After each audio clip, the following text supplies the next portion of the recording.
My name's Angelo, and welcome to a special Thursday edition of We Want Picks. Brokeback Mountain and I are going to break down the entire UFC Louisville fight card. We're going to give you our picks, predictions, bets, and DraftKings Plays. But before we do that, I'm going to ask you to go watch the vlog. Listen, last week was UFC 302.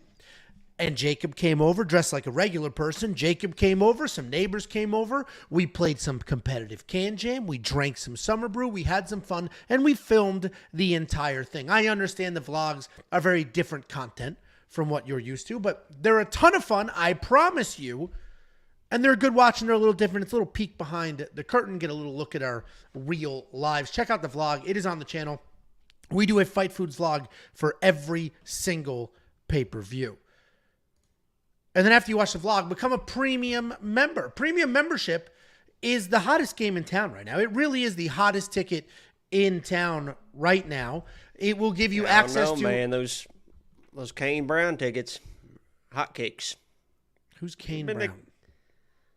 Who's Kane Brown?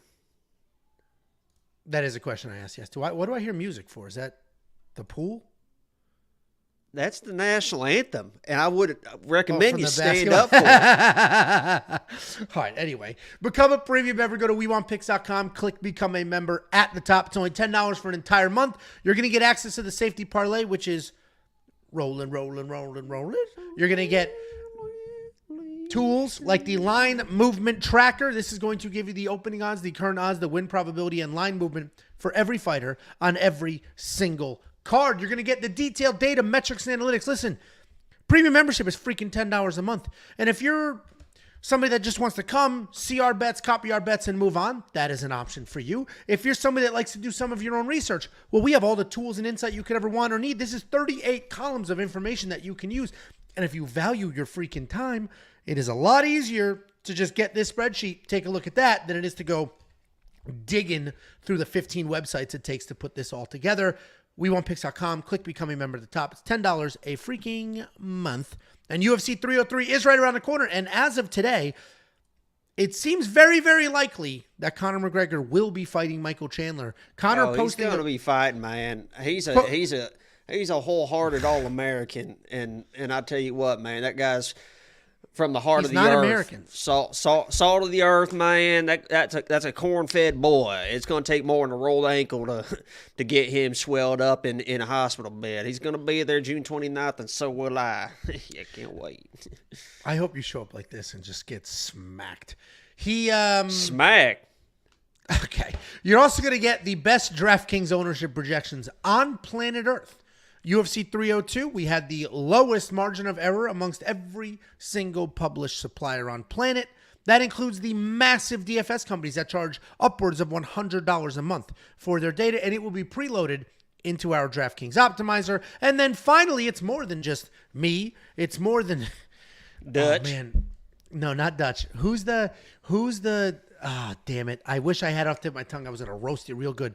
The gay black dude that sings the Old Town Road Gonna Ride. That's Lil Nas X. Yeah. That's me and wholehearted American. Ginger Little Nas X.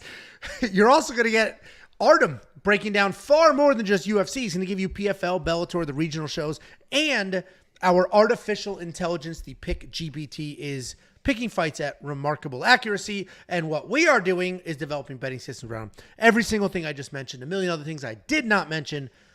Only $10 a month. We do have a super chat. It says, is Jacob at Ram Ranch? And this is from Christian Baller. Oh, Jesus Christ. Sorry about that. Dude, I got the stable right next to me. I got the stable right next to me, man. Dude. Them horses, it's springtime. You know how them animals get in the springtime? It's not spring. It's summer. Oh, it's springtime. First day of summer, not till July. I mean, this is outrageous, dude. I don't know what the issue is, man. We got the first card in a while in the true Midwest. So I just wanted to put together just a nice little welcome to everybody. I was trying to connect the dots. All right, got it. We are in right across the river from Indiana, baby. This is close as we're going to get to beautiful Indiana right here And my name is Dutch, and I just want to welcome everybody. I have experienced my time in Louisville. There's no doubt about that. When I was, there's some things, Angelo, and I don't know if you want to go on a little tangent here, but I'm going to anyway. When you're a growing up Indiana boy, you're 18, 19, 20 years old, there's certain things, let me just say, that you can't do in Indiana. But if you happen to get in the car with a few friends and you happen to take Interstate 65 south about 2 hours, cross that Ohio River into Louisville, there are some things that you can get into, meaning meth. I'm not a big partaker in these, but the strip clubs in Louisville 18 instead of 21. So there were times when I was 18, 19 years old where we did take that trip into Louisville. Not only are the strip clubs 18, Angela, but I'm telling you this right now, and it's something that I wish I never experienced ever again. In Indiana, if you go to the strip clubs, I've been a few times, been forced to go to strip clubs in Indiana. It's only topless, right? And honestly, that's all you really need to see, right? You're there, you're having a good time, it's topless. When you're 18, 19 years old, okay, you make that trip across the Ohio River into Louisville, you go to the strip clubs, that's full nude, baby. And I'll tell you what, okay, you haven't lived. Hey. You have not lived, okay, until you're a 19-year-old boy sitting front and center on that stage. And that stripper puts a leg right here and a leg right here. And you're looking right down the fucking barrel. I'm not even making this up, Angelo. That was the day I became a man right there, okay? 19 years old, double legs on both sides, looking right down the fucking barrel. Okay, that's something that we don't need to see ever again, but it's something I would recommend. I have been to Louisville. You haven't seen one since then. I have been to Louisville. I just want to welcome everybody to the Midwest, right? We say our pleases, we say our thank yous, we hold the door open for people, and, welcome. Okay, see, this is the general sentiment, and they're not wrong. What the hell did I just walk into? We do have another super chat from Christian Baller. He says, Angelo, he wants me to say Louisville. You know how you say it? I know it's Louisville. It ain't. And I'm going to correct you right now. Louisville? It ain't. It ain't. All right, go ahead. Okay? Get it off the screen. Wait, hold on. I'm telling you right now. He wants me to say Louisville. It's Louisville. I get it. It ain't Louisville. Okay? If you're around the area, and I'm from around the area, I grew up hour and a half from Louisville. Okay? That's how you say it. It ain't Louisville. It ain't Louisville. You say Louisville. And anybody around the area would tell you, Louisville. It's just Louisville. Can you say that for me? Louisville. There you go. You know it. Louisville. We need to. If this is your first time watching this show, I promise you it's not always like this. Sometimes it's normal. And welcome. We did hit, very quickly before we move on, we hit 25,000 subscribers over the weekend. We hit 5 million total views last weekend. All of it. Actually, I think officially we're going to hit it like right now. 5 million views? On the counter. We're like 3,000 away. I think we're going to hit it right in this moment. Be honest. Well, because I've gotten 5,000 view alerts from YouTube like 3 times. And that's because we have a bunch of unlisted videos, which count and don't count. It's a mess. But either way, we're at 4,996,808 views. So we're 3,000 away. We're going to hit it right now. Thank you guys for everything. Thank you so much, man. Clicking the buttons, watching the videos, putting up with whatever the hell we're putting up with. We appreciate every last one of you. What's your, before we get into it real quick, do you have a favorite? Because I know that you don't really listen to country, but do you have a favorite country song? I grew up, so my mom's an immigrant, and I grew up listening to both spectrums of music in the family car. It was American country music, like listening to Vince Gill and all that bullshit. And then also, who the fuck is Vince Gill? And then also like shkapalapapee, shkapalapapee, shkapalapapee papa. All these dumb, like both sides of that spectrum. I hate country music. You made me put country music on when we were playing Can Jam on the vlog. You didn't even put on real country music. I went to Apple Music and did, what is it, Today's Country. That's the thing, man. You can't listen to Today's Country. Shabuzi's my favorite country person right now. There we go. Who the fuck is a Shabuzi? I'm talking about Josh Turner. Would you go with me if we roll down streets of fire? Would you hold on to me tighter? Yeah, Vince Gill. As the summer sun got higher. See, I knew that. I got that right. If you roll from town to town. All right, we got to be done. We got to be done with this. Got to be done. He did Hotel California. You go with me. Okay. All right, we're done. If we lost in fields of clover. It's going to be a long night, man. Settle in. I've noticed. This is Shabuzi. Okay. Long Black Train. That's a good one, too, man. Opening up the UFC Louisville fight card, we have Rayanne dos Santos, maybe Rayanne Amanda, depending on where you're looking, versus Puja Tomar. Rayanne dos Santos, 14-7 in her career, 3-2 in her last 5. She is coming off of a loss in her UFC debut. But she is taking on Puja Tomar, 8-4 in her career, 4-1 in her last 5, who is also making her UFC debut. And this is an interesting matchup. It doesn't make sense on paper, I'm going to be honest with you, because Puja Tomar is actually pretty popular. She's an Indian. She is touting herself, and I don't have the facts. I imagine it's correct. She's as the nope, not that kind of Indian. And she's touting herself you say she's an Indian?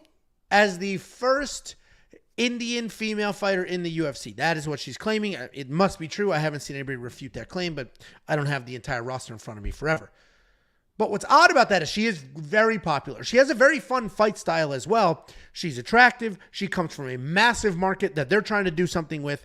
And they gave her a tough-ass matchup. They gave her a fight she's probably going to lose. But Puja is fun to watch. She's fast. She's a very aggressive striker. She'll come forward just bombing away in all directions. Every strike she throws is 100% intent, whether she's fighting at the pocket or in range. The problem is, even though the striking is aggressive and it's in your face and she'll bomb away, she has massive grappling holes. She can be taken down. She can be controlled. She can be submitted. And she's taking on somebody that is probably going to do that in Rayanne dos Santos. She's an aggressive grappler. She has decent, busy striking as well, but she's very light on her feet. She's constantly moving.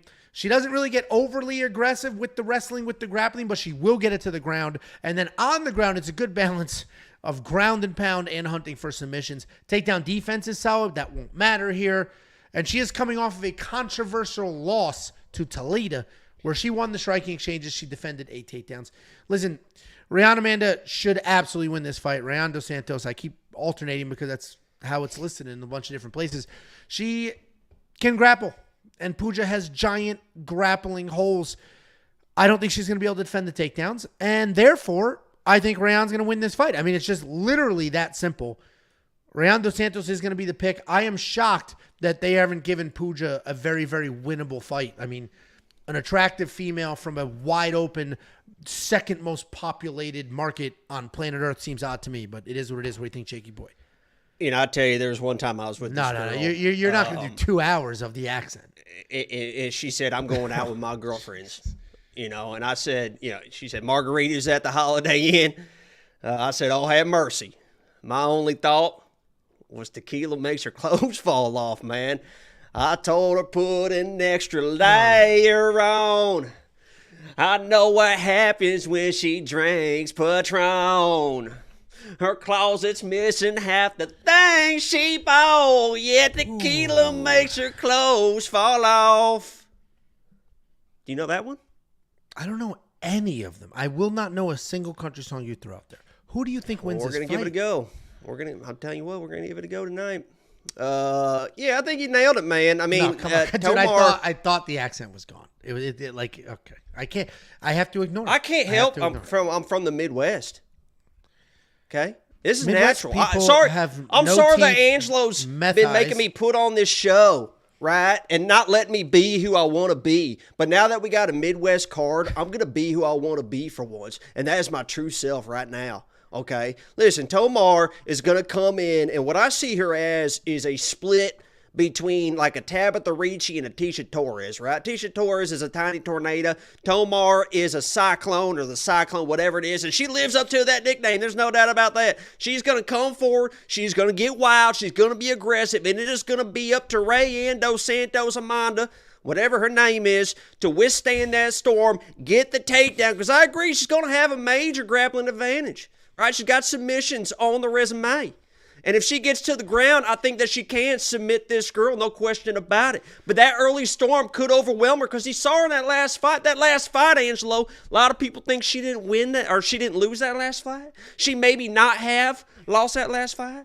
But she just wasn't doing enough to really solidify rounds in that last fight. And if she goes, gets a little bit lazy with us in the striking and keeps us standing, and Tomar is the girl that's pushing forward for 3 rounds, she could lose this one as well. You got to use the aggression. You got to get the takedowns. You got to get her on the ground. You got to use submission game, and you got to submit this girl. I think Rayanne has the opportunity to really dominate this fight, end it early. But I think she has the opportunity to really fuck it up like she did her last fight, right? Where she was just, messing around 15 minutes. Thought she was going to win that decision, and she ended up didn't. So, I'm going Rayanne here. I do have a little bit of bet on her. WeWantPicks.com. It's only 10 dineros a month. Dineros. Okay. Now go ahead. I think I'm done if you're just going to keep snickering at me. I'm trying to have a serious conversation, break down these fights. I've never met a real cowboy before. This is just quite an honor. This is incredible. From the big screen to here. Look at you, huh? I think Rayanne wins this fight. The grappling is the grappling's too big of a gap. I honestly can't understand shit you're saying in that accent. You said something about she didn't do enough to win the rounds, and she defended takedowns in that last fight. She wasn't doing anything. She's just backing up. That third round, she's just backing up. That was probably a 1-1 fight, and she had no tenacity to get in this girl's face who was definitely tired, and she was tired as well. So it's like, golly gee willikers, man. Idiot. Jolly. Your stupid green screen keeps making your hat disappear, which I don't understand why. Which I don't understand why. Anyway, I think Rayanne Dos Santos wins this fight.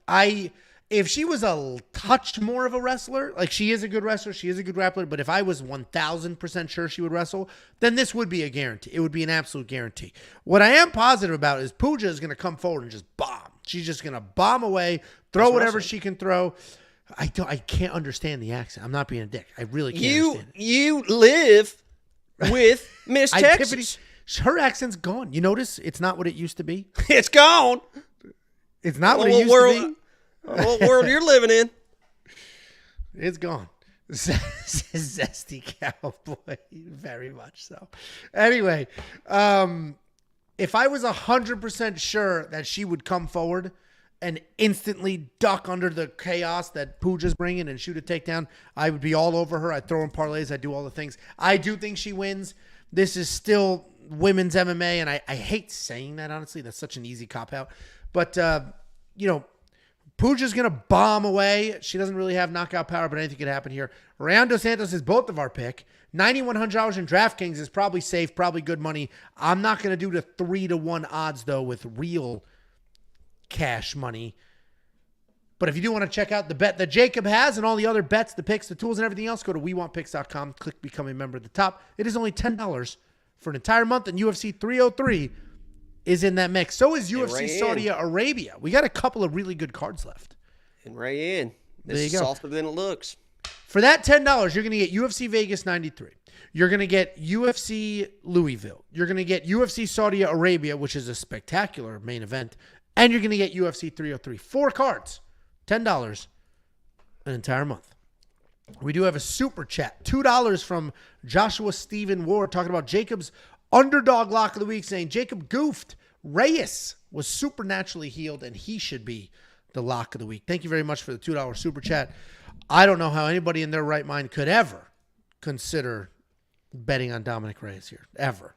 You know what's kind of funny about the Midwest, Angelo? And I just want to kind of warn people that are going to Louisville. You're going to run into people that kind of look like me, right? Kind of sound like me. And you're going to be kind of wondering, where the hell am I at? Because you're going to think you're in the South. And I don't know why this is, Angelo, but there's a lot of people around the Indiana, Ohio, Kentucky area that they really feel like they are from the South, and they believe that they are from the South. And you might even see some Confederate flags flying around, and it's going to get a little bit confusing. Right? It's going to get a little bit confusing there because you're not in the South, but there's going to be a lot of people that think that they are from the South. That's around that area. That is a funny identity crisis for the Midwest there, because the Midwest does have an identity crisis. You get the don't you knows, and then you get redneck. And it's like, wait, which one are you? It's some deep redneck. I'll tell you that. Well, I'm glad you were able to defy the odds. We have a $2 super chat from Unwell to Brrr. He said, "Tell that handsome cowboy I said, rawr." Yo, animal. I got you, baby. Okay, geez. Somebody called me a dude. We're gonna get this. Might be the least amount of views if I start talking we like ever this. have on a Tuesday video. I'm gonna start talking like this. Okay. Now it's just it changes real quick, doesn't it? Yeah. Go back. I'm a hard ass cowboy, and then after all that, you are what's his name? I forgot his name again. What's his name? I just said Joe Exotic. Old town boy, I'm gonna ride till the day no more. Him. I keep forgetting his name. I think Joe Exotic makes a little bit more sense. I don't know what's taking so long here. Next up at UFC Louisville, we have Cody Stamann taking on Taylor Lapilus. Cody Stamann coming back after a year away. Overall record 21-6. He is only 2-3 in his last 5. He's taking on Taylor Lapilus, 19-4 overall, 4-1 in his last 5. And he is coming off his first UFC loss. Cody Stamann is actually pretty good, pretty well-rounded. He's been out for about a year. It felt longer than I was surprised to see that it was only a year. I felt like he's been gone for a while, but he is a well-rounded guy. He's been competing in combat sports essentially his entire life. He's wrestled at every single level. He's been boxing since he was a kid. He wrestled in college, high school, everywhere, has done all the things. He's a good technical striker. He sets a nice pace. Sounds like somebody I know. He doesn't have a ton of raw power to really threaten to finish there, but he will stay busy. He will get in your face. Me? You talking about me? Well, mister, I've been wrestling my whole life. Not boxing. He's been boxing since he was a kid. I haven't been boxing. Well, my nose would beg to differ. Yeah. Thank you so much. What was funny in the vlog, you explained... Red salamander. You would... You didn't even leave that whole clip in. That was a good explanation. I don't do the edits. But that clip didn't even make sense. It was just the tail end. The whole explanation was... Oh, I wasn't recording the whole thing. I didn't start recording till the tail end. Anyway. What a fucking joke, man. Tell me about it. We got Cody Stamann, overall very well-rounded. He can box. He can strike. Doesn't really have that big one-punch knockout power, but he will stay busy. He will stay in your face. He's got decent takedown defense at 76%. He's coming back after a year away, and that was after a decision loss to Douglas Silva de Andrade, where he actually looked sharp, and he had some big takedowns, but he was just getting touched up a little too much. Taking on Francis Taylor Lapilus. This guy's a fantastic kickboxer. Very good footwork. He does a really nice job working in and out of range. He'll come in for his attacks. He'll throw his combinations, and then piece out of there. Taking him down is going to be your path to victory, but it's not the easiest thing to do. He does a really good job like stuffing the head, widening his hips, instead of just pitter-pattering and doing nonsense there. He is coming off his first UFC loss to Farid Basharat, where his takedown defense looks spectacular. You can tell he spent his whole camp working on takedown defense, but he was just too tentative. He was literally so worried about getting taken down that he didn't throw his hands. He didn't commit to a single thing. I am going to lean Taylor. I think he's the overall better fighter. You're struggling, man. Hey, it's okay, man. Dude, I was on an airplane a few hours ago. This has been a very long week, and I'm pushing through with a smile on my face. I've been hurting cattle all day. Let's see the cal. Oh, you might have calluses from the gym. Anyway, Taylor's the better overall fighter, so Taylor is going to be the pick. His takedown defense is absolutely outstanding, and that should be all he needs. My only concern here is that Taylor might be a little too tentative like he was in his last fight. He was so afraid of getting taken down, he didn't let his hands go. And Cody might just get in his face and let his hands go. Why don't you milk it? Milk it. Show me how you milk it. Show me how you milk the cow. Okay, it's your turn. Who do you think wins this fight? That was a good breakdown, Angelo. Thank you so much. I liked it. I loved it, man. In fact, I like it.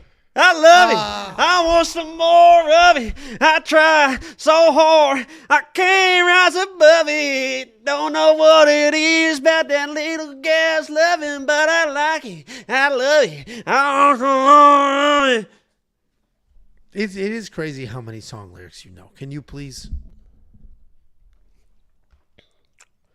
Actually, that was a good breakdown, man. I think Taylor here, listen, I think Taylor's is definitely probably the better overall fighter here. I do. It's kind of a weird breakdown here because I do agree with the odds, minus 250, minus 275. Flip it back if you want to look at them so I can verify that unless you want to just sit there on your fucking phone. But, minus 265, I agree with the, those odds. He probably is a 2 times the fighter Cody Stamann is, right? He's got really good striking. You mentioned the takedown defense. And Cody really is an all-in wrestler. But I'll tell you what Cody is. Tough son of a bitch, right? He's got the movement, left, right, front, back. He does have those level change in him, right? Just to keep you guessing, right? You're not going to just keep there and just keep striking with Cody because with that gold glove boxing, he's going to be in, he's going to be out. All of a sudden, there might be a level change. And that can be enough, in my mind, to kind of deter Taylor, who can be cautious at times anyway. And I don't want to say he's going to lose the fight, right? Because I am going to pick Taylor, and I think he should be safe to win this fight because Cody's not a crazy dangerous guy, and I don't think he's going to be able to get the takedowns and really control that guy because even when Taylor was taken down, he knows how to get back to his feet. But I think there's an opportunity here for Cody to definitely win a round. And I think there's definitely an opportunity here to where people might be mid-second round thinking like, man, is this fight 1-1? Is this 2-0? They might be doing some calculations on the finger like we used to do in public school Indiana. But, I think Taylor definitely has the skills involved to be able to win this fight. It probably is going to be a decision fight. But that minus 250, I think people might be sweating that a little bit. Cody's no pushover, man. He's got the boxing. He's got a little bit of wrestling. But I'm going to go Taylor here, but I think it could be a little bit closer than people expect, right? I think if you play that, like, if you're looking for extra value, you're looking at minus 3.5 for Taylor. I think you might get fucked on that one. It is, I would not do minus 3.5 on Taylor. He's too French in his fighting style. He doesn't take any risk. He's got great footwork. He'll hit the pocket, he'll strike, he'll leave, but he's not busy enough all the time. So, to both of our points, Cody Stamann could just win this with sheer volume. Remember back in the day when we used to be like, fuck the French. Cody Stamann, not the pick. $7,300 is a little bit enticing, but $8,900 from Taylor's a full-blown fade. He's not going to finish Cody. That's not typically who he is. He's not high volume enough to rack up 100 significant strikes to score anything meaningful. So full fade at $8,900 for Taylor Lapilus. Cody Stamann, if you think he can do pretty well, he might be a solid underdog there at the $7,300, but I don't think he's going to win this fight.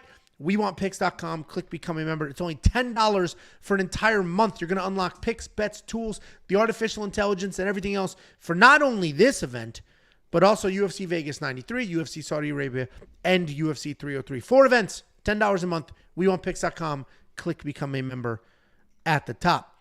What's funny about the internet? We got grain to buy, man. We got grain to buy. What is funny about the internet here? We have, let me pin a few comments. Somebody said was really hoping we didn't have a clown ass on this. Yeah, that's where I'm going. Let me go. We have this comment. This is the first Jacob bit that I love. We have a ton of LOLs, ha-has, like a ton of these comments. And then we get Beaver watching with his mom. My mom said it's annoying. Turn it off. Please stop being annoying. I was hoping we weren't going to get... It's so funny, dude. It's literally impossible. And listen, I would prefer you didn't do this bullshit. But it is literally... It's so funny to see a full split. Love it, hate it. Like, it's just so funny. You know what? And honestly, and I'm going to tell you this from the bottom of my heart, and, you got 25,000 subscribers, 5 million views. Let me just tell you right now, get that fucking thing off my screen while I say this, because it's going to be up in my bottom of heart. Honestly, at this point in my life, I don't give a fuck, because, Angelo's got his quick pick video. If you want to hear him read the same script, you can just go watch his fucking video. If you want to hear me say kind of the same stuff, you can go watch his video. This is the time that me and Angelo can interact, right? So I'm going to do whatever the fuck I want to do, dumbass. All right. And I am country, but this isn't a fucking act. I've been sitting on the back of a tailgate truck in Newcastle, Indiana, on the side of the road, selling corn by the fucking baker's dozen. Half you motherfuckers don't even know what the fuck a baker's dozen is, right? 13. Yeah, you get near corn. You ever sit and shuck corn, Angelo, in your fucking life? Yeah, I've been to barbecues where we bought it with the husk. Yes. Yeah, and you crack that bitch open, see that big ass worm in there. Actually, they sell it in the grocery. You have to husk your own corn in the grocery store. You gotta shuck it. You shuck it. You shuck the corn. You get baker's dozen ears of corn in case you get the big ass worm in there. Then you got your extra ear corn, man. I've been there, done that. I'm fucking country, Angelo. These people don't fucking get it. I get it. That's why he has fake teeth. Literally, the teeth are fake because of the Midwest meth mouth. Next up, at UFC Louisville, we have Eduarda Moura taking on Denise Gomes.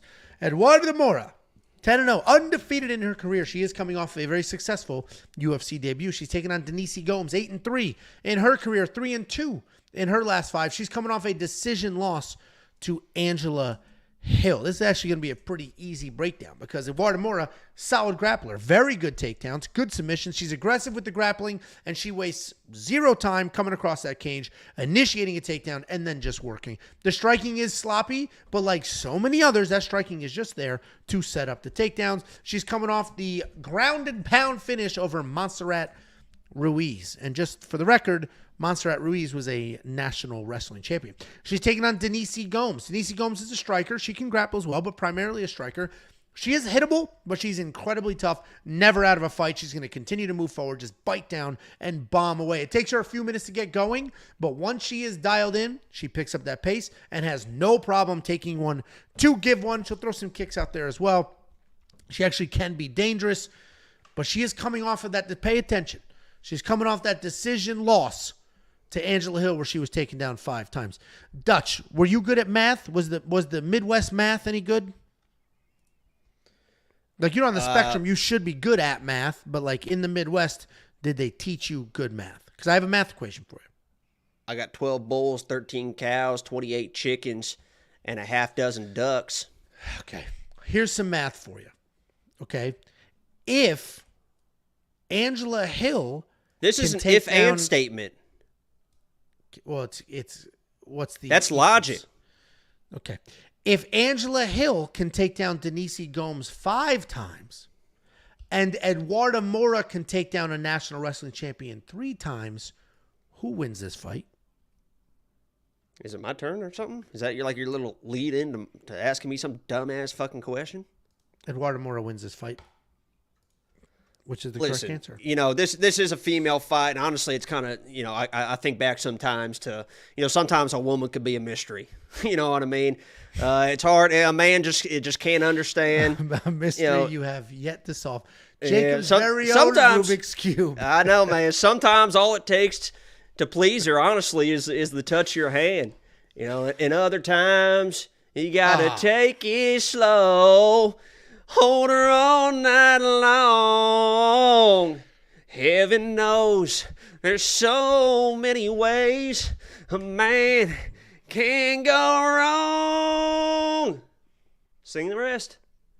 Must be doing something right. I just heard you sigh. One of these songs you're going to know, Angelo. And you mentioned those 5 takedowns, and I'm thankful that you did. Because 3 of those motherfuckers came in the 3rd round. And this fight probably is not going to see the 3rd round. And I'm glad you mentioned Montserrat Ruiz, because I'm a big fan, right? She was, I think, a former lock of the week before against Cheyenne, came in, used her wrestling in that fight, but she's a very tiny girl, right? And if you watch more in a previous fight, another tiny girl. 3 fights before that, another tiny girl. She's a big girl. She's fought at 125. She tries to fight at 115 because she needs to use her size and her wrestling and her grappling. Also, if you watch that Montserrat Ruiz fight, which I assume you did, right, that fight did not end in the 1st round, right? And if you look at the body language, the way she's huffing and puffing like my bull Ricky to start that 2nd round after I get done riding him, I mean, I can go 8 seconds on a bull, no problem. Easy peasy. Get off. No question. I don't know what you're snickering for again. The snickering's got to stop. But if you look at her in the start of that 2nd round, a little huffing and puffing a little bit, right? And I know Denise Gomes was taken down 5 times, 3 in the 3rd round. Right, by Angela Hill. Angela Hill's a savvy veteran, right? She's not very predictable in what she does. She came in with the game plan, was able to get a takedown the first round, won in the second round. Denise gets a little bit tired, gets to the third round. Remember, Denise reversed that position, almost got an arm bar on Angela Hill in that first round or second round, whatever it was. I say all that to say this, right? Eduarda Moura is probably going to get a takedown in the first round. She might have 4 minutes and 30 seconds of control. No doubt about that. Is she going to get the finish? I doubt that, not against Denise, because I know Denise. Right, tough girl, right? Big power in the hands. A little predictable with the power. Really, that's kind of all she really has is that right hand. But once that second round starts, Angela, and once Eduarda cannot get these takedowns, because I guarantee Denise starts defending these takedowns with a gassed, big, weight cut Eduarda, whew, boy, is that girl in trouble, man. And Denise is going to come in, and she's going to be staggering around this Eduarda, trying to get these takedowns.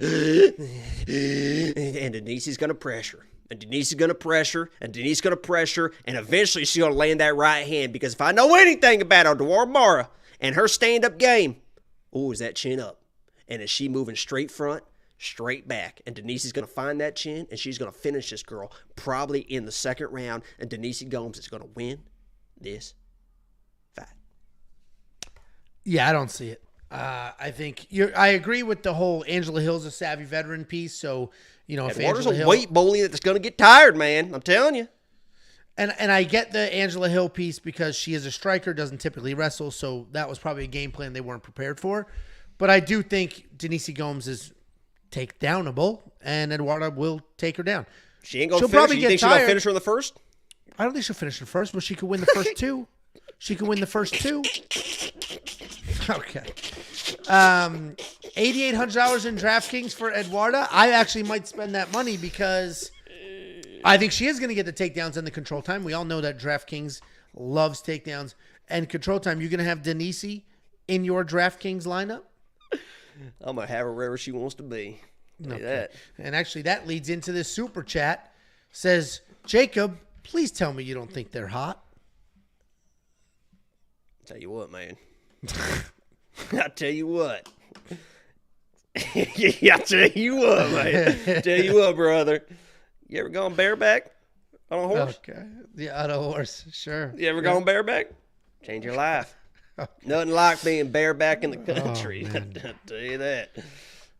If you guys want to unlock everything that Premium has to offer, you can do so now. It is only $10 for an entire month. Picks, bets, round lined leans, and tools. Nobody else is offering what we're offering. Nobody else is in the realm of $10. I have put out a challenge in the past. This, baby.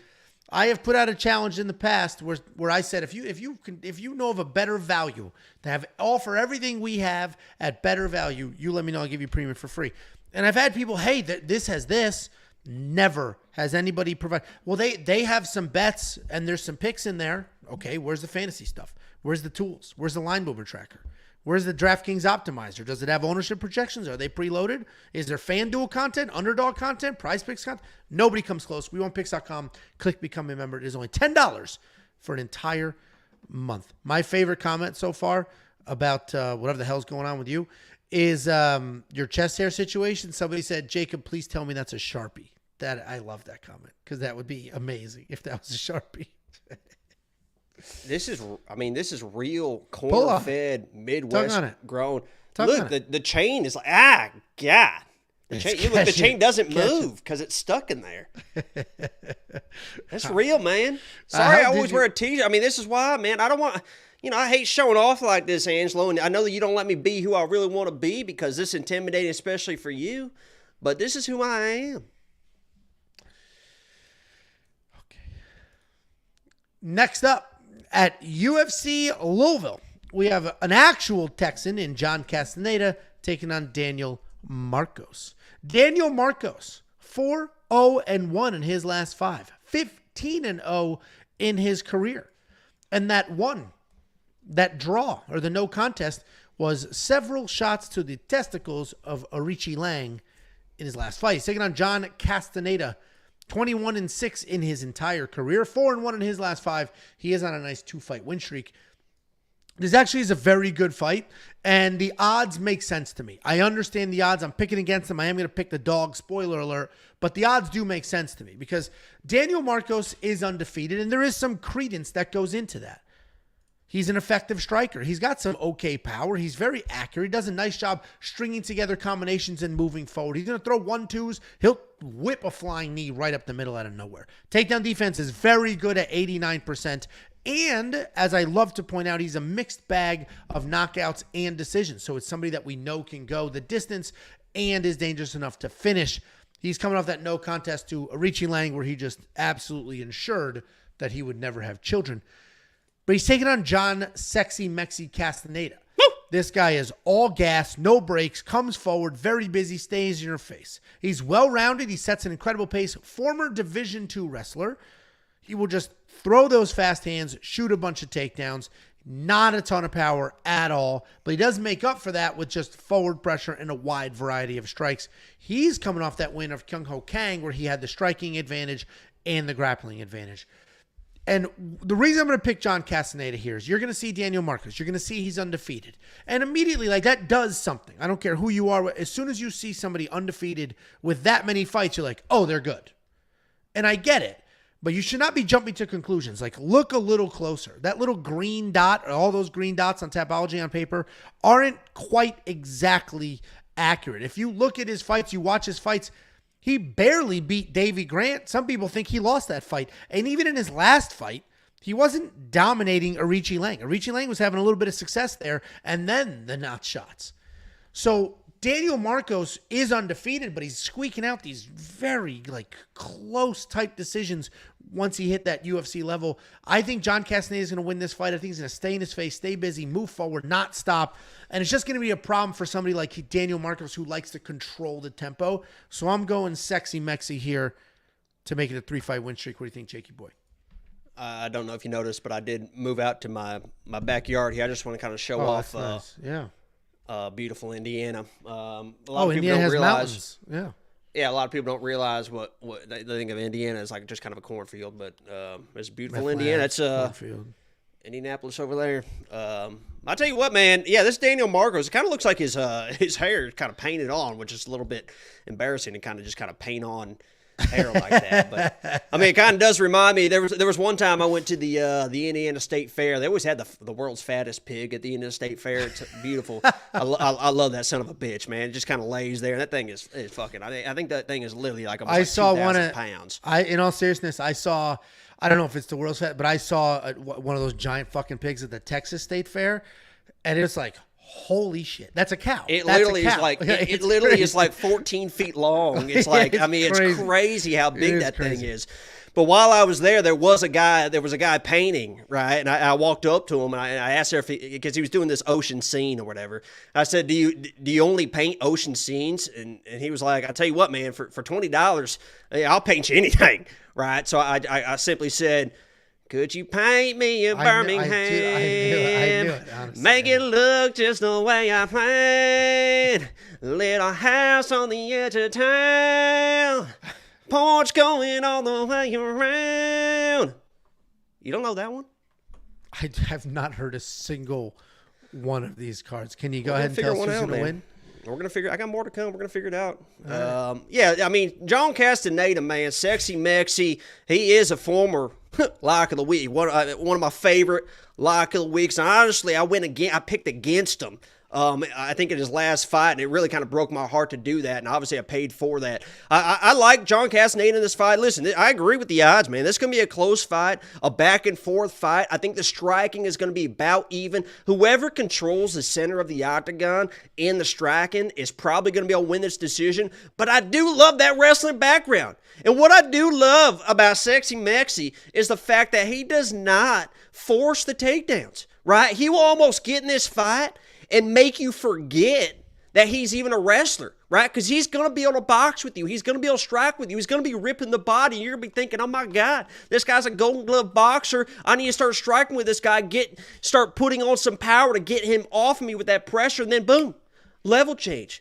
And when he decides to wrestle, Angelo, I think what you love about him the most is that it's not half-ass shots. right? It is going in for a double. It is a single. He's running. He's cutting those angles. He is really committing to shots. If he is going to shoot a takedown, he probably is going to get that takedown, and he understands that he can use those takedowns, especially late in rounds, to win these rounds, to win these fights, and that's what I love. Listen, Daniel Marcos is a high-level striker. He's probably going to be able to go toe-to-toe with John Castaneda, and John Castaneda goes and just strikes for 15 minutes. This is a toss-up 50-50 fight.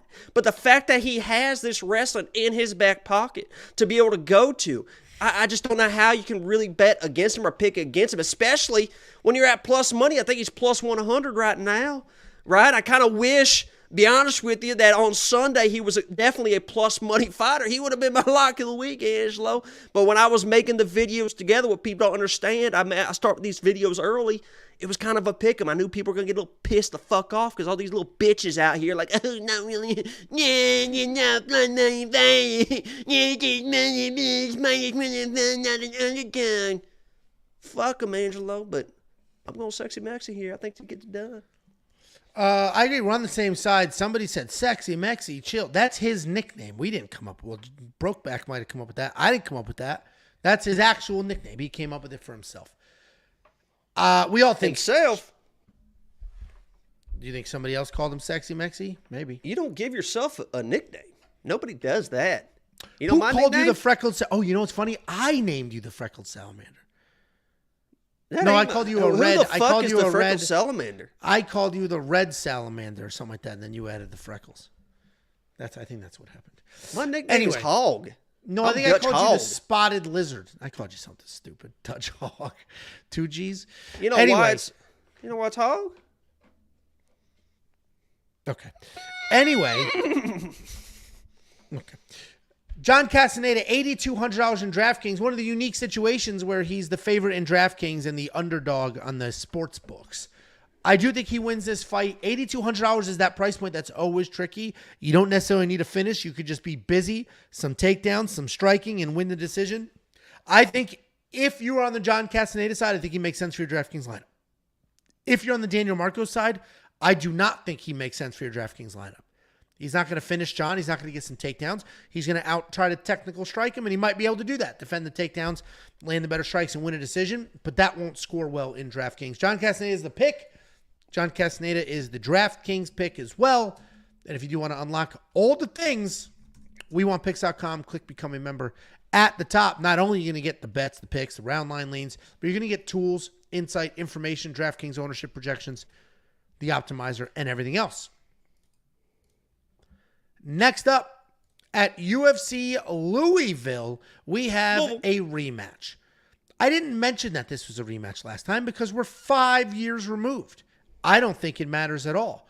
And the odds are interesting because while they opened at minus 115, they went for Montana as the favorite. The initial line movement had Montana as the favorite here, and then they have now fully flipped, and Andrea Lee is the favorite. I honestly think what happened is the early money came in and said Montana should win this fight. She's a good wrestler. She should win.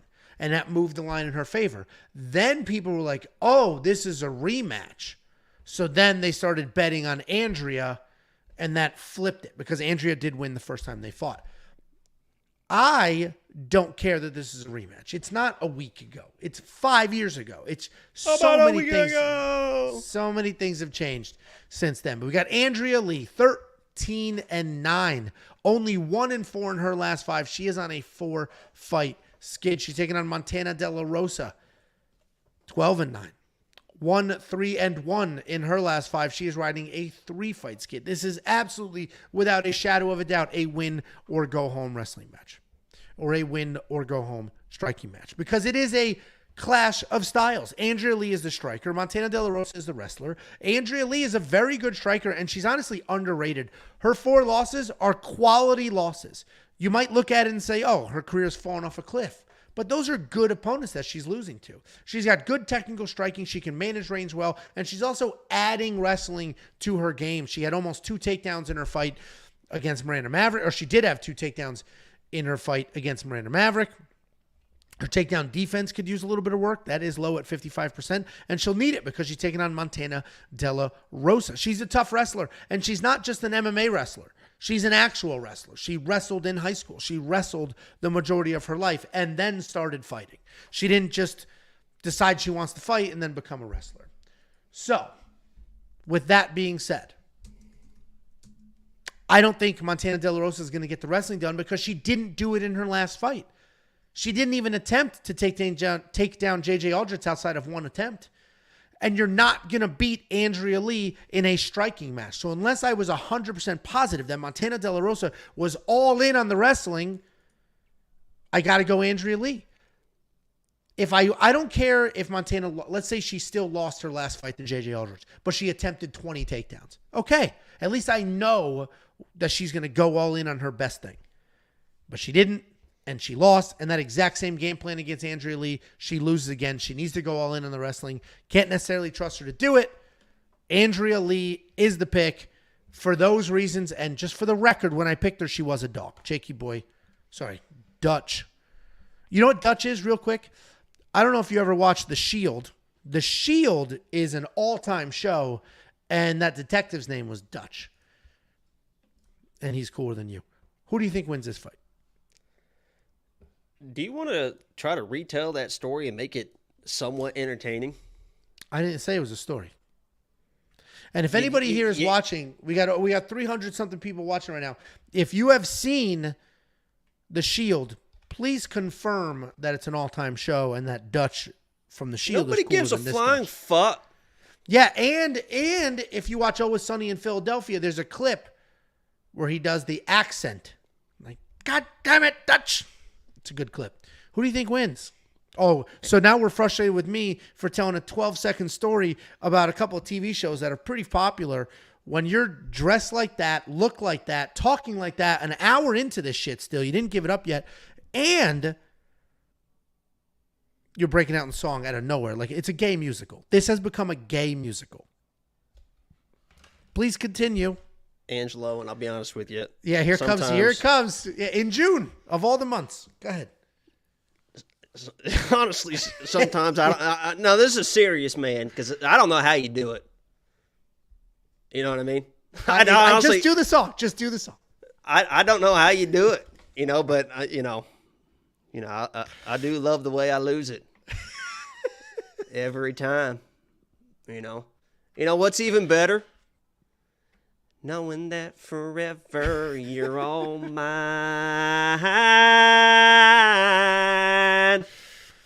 Closer you get, the more my body aches. One little stare from you is all it takes. You don't know that one? No, dude. I don't know. You don't know I Melt by Rascal Flatts? I don't think I've ever heard it in my life. Because you're definitely singing it perfectly. So I just don't, it must just be, I didn't hear it. Well, why don't you tell us who you think wins this fight? Listen, this is going to be a close fight. I will tell you this, man. Both these girls, beautiful girls. Andrea Lee, another country girl. And we got another girl named Montana. We got another girl named Montana. So I'll be honest, if my nuts weren't flipped upside down and sideways up inside my asshole breaking down this fight, Angelo, woo! Get up on that horse and take a ride, you know what I mean? Rode hard and put up wet, Angelo.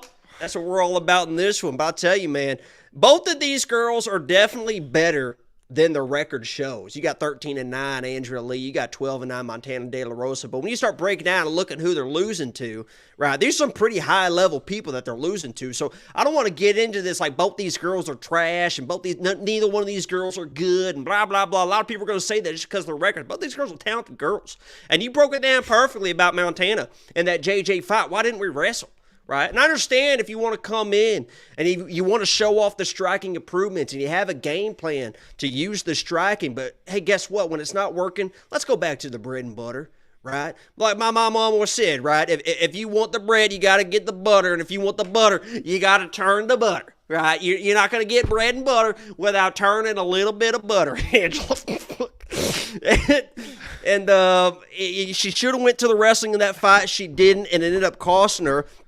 And she's got to go to the wrestling in this one because Andrea Lee's a girl that can get taken down. And if she does not go to the wrestling, I believe Andrea Lee's going to be the better striker. And even if she does go to the wrestling, I believe Andrea Lee can be in a situation where she can defend some takedowns, get back to her feet, right? She's a tough girl. Montana's a tough girl as well. You know, I'm leaning on Andrea Lee here. I don't absolutely love it because if Montana does come in all in wrestling, all of a sudden it's Andrea Lee laying on her back for 15 minutes. But, you know, Andrea Lee's probably the better striker. She probably can, you know, use that spacing, use that footwork to defend those takedowns. But it's probably going to be a close fight, right? And, you know, I'm going to go with Andrea Lee. But it's going to be a little barn burner, man. Yeah, so we're both on the same side of this fight for the same reason. Montana De La Rosa not shooting takedowns in her last fight. That's basically what this entire thing comes down to. And it's a shame because I mentioned she's a real wrestler. She's not an MMA wrestler. And that's not a slight. But there are people who started wrestling when they started fighting. And there's some people that are very good at it. Notably, Georges St. Pierre was out-wrestled phenomenal wrestlers. But he learned it, stuck with it, used it. Montana had it, used it, and has not been using it, and that is going to be the difference here. Well, if you don't use it, sometimes you lose it. Yeah, yours is on the floor somewhere. We do have interesting odds here. Just the last 6 inches.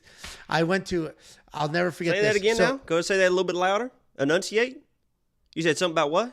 The last 6 inches. Congratulations. Here's a couple quick bathroom things. One. Do you want to take these girls off the slide while you're talking dirty? This isn't dirty. This is just funny. I was in the men's room. I was at a work conference all week. I was in a men's room, and somebody walks in and goes, "Is this where all the dicks hang out?" or something like that? Dickheads hang out? Like something like that. Whatever. And then it just triggered a thought. It just reminded me of a time. This was like in college. My buddy and I were in the airport. We were flying to Vegas, and it's just me and him in the bathroom, and then some like old guy at the end. And I go, we're standing at the urinals. I'm bored already. We're standing at the urinals. I go, this water is cold. And we're snickering because it's funny. Like, oh, your dick's so big. You were sitting there telling jokes and talking to a guy standing next to you at a urinal? Is that what I'm understanding right now? No, he was like 4 urinals over, so I just said that. Oh, story changes pretty quick, right? And the best part is Who talks to another man at a urinal? The best part is the old man, like way at the end. So I go, this water's cold. And the old man goes, and deep. And it was awesome. I was cracking up laughing. It was absolutely fantastic. That old man's the best. And if you want to be the best, you want to get the best bets and the best picks and the best tools and the best website, just go to WeWantPicks.com, click Become a Member. At the top, it's only $10 an entire month. You go, I bet you go pants to the ankles when you're at the urinal, do you not? like a little Billy, like a little kid. Little kids love that. Wasn't a no. Next up, at UFC Louisville, we have Brad Katona taking on Jesse Butler. These odds have been all over the place. You can see it open at minus 600. I saw it at minus 500 the other day. I saw it at minus 800 just 2 days ago. Brad Katona's odds are just absolutely yo-yoing. And I think what's happening is people look at it and they go, he should dominate this fight. I mean, Jesse Butler was just knocked out by Jim Miller in 4.5 seconds. And then they're like, but minus 800 is crazy. So then the money goes on the other side and it moves. And it has a little bit of a yo-yo effect there. We got Brad Katona, 13-3 overall. Yo-yo guy? 4-1 in his last 5. He is coming off that decision loss to Lock of the Week, Garrett Armfield, who has now become just a full-blown meme maker, apparently, on Twitter. Taking on Jesse Butler, 12-5 overall, 4-1 in his last 5. He's coming off that quick loss to Jim Miller. Brad Katona does get respect, and the odds reflect that, but I think a lot of people are forgetting that he is a 2-time Ultimate Fighter winner. He won the most recent season of the Ultimate Fighter in a Fight of the Night War. And then if you go back a couple seasons, he won season 27 as well. So he's a 2-time Ultimate Fighter winner, and he actually submitted Bryce Mitchell. Brad Katona is a pretty decorated guy. Even his last fight, I think Garrett Armfield won that fight. Jacob obviously thinks that, but a lot of people don't. A lot of people think Brad won that fight. And Brad's a good fighter. Brad's a very good fighter. He doesn't necessarily have power, basically no power at all. But he's got good technical striking, fantastic cardio, and high fight IQ. He makes proper decisions in fights. If he's losing the striking exchanges, he will shoot. In that Garrett Armfield, he had 4 takedowns. And that's because Garrett Armfield was in his face, just kept moving forward, kept throwing strikes, and Brad's like, let me wrestle. So he had 4 takedowns in that fight. So high fight IQ guy that has had, honestly, some pretty solid success so far in the UFC, taking on Jesse Butler. Jesse Butler made his UFC debut on short notice and just was absolutely sparked. But doing the research, you'll see that he's a grappler, decent takedowns. Terrible takedown defense. When he's striking, he likes to move forward. He will bomb away. There's not really much technique there, but he's not afraid of a firefight. He's not soft. He's not a coward. Ultimately, he did get that UFC contract for the short notice step up, and this is their okay, here's your second fight. First one doesn't count. Here's the second one. Brad getting 4 takedowns in that last fight because he was losing striking exchanges, as I mentioned, only shows you how versatile he is. I think he dominates this fight. I think he dominates the striking. I think he dominates the grappling. I don't see Brad in any trouble at any point for any reason. And when the odds were minus 800, it's like, that makes sense. I wish it was cheaper, but that makes sense. Brad Katona I don't see how he loses this fight. He's too good to get caught in some random submission. He's too good to be getting taken down like crazy. His striking is too good to be backing up. Brad Katona wins this fight, we think, Jakey boy.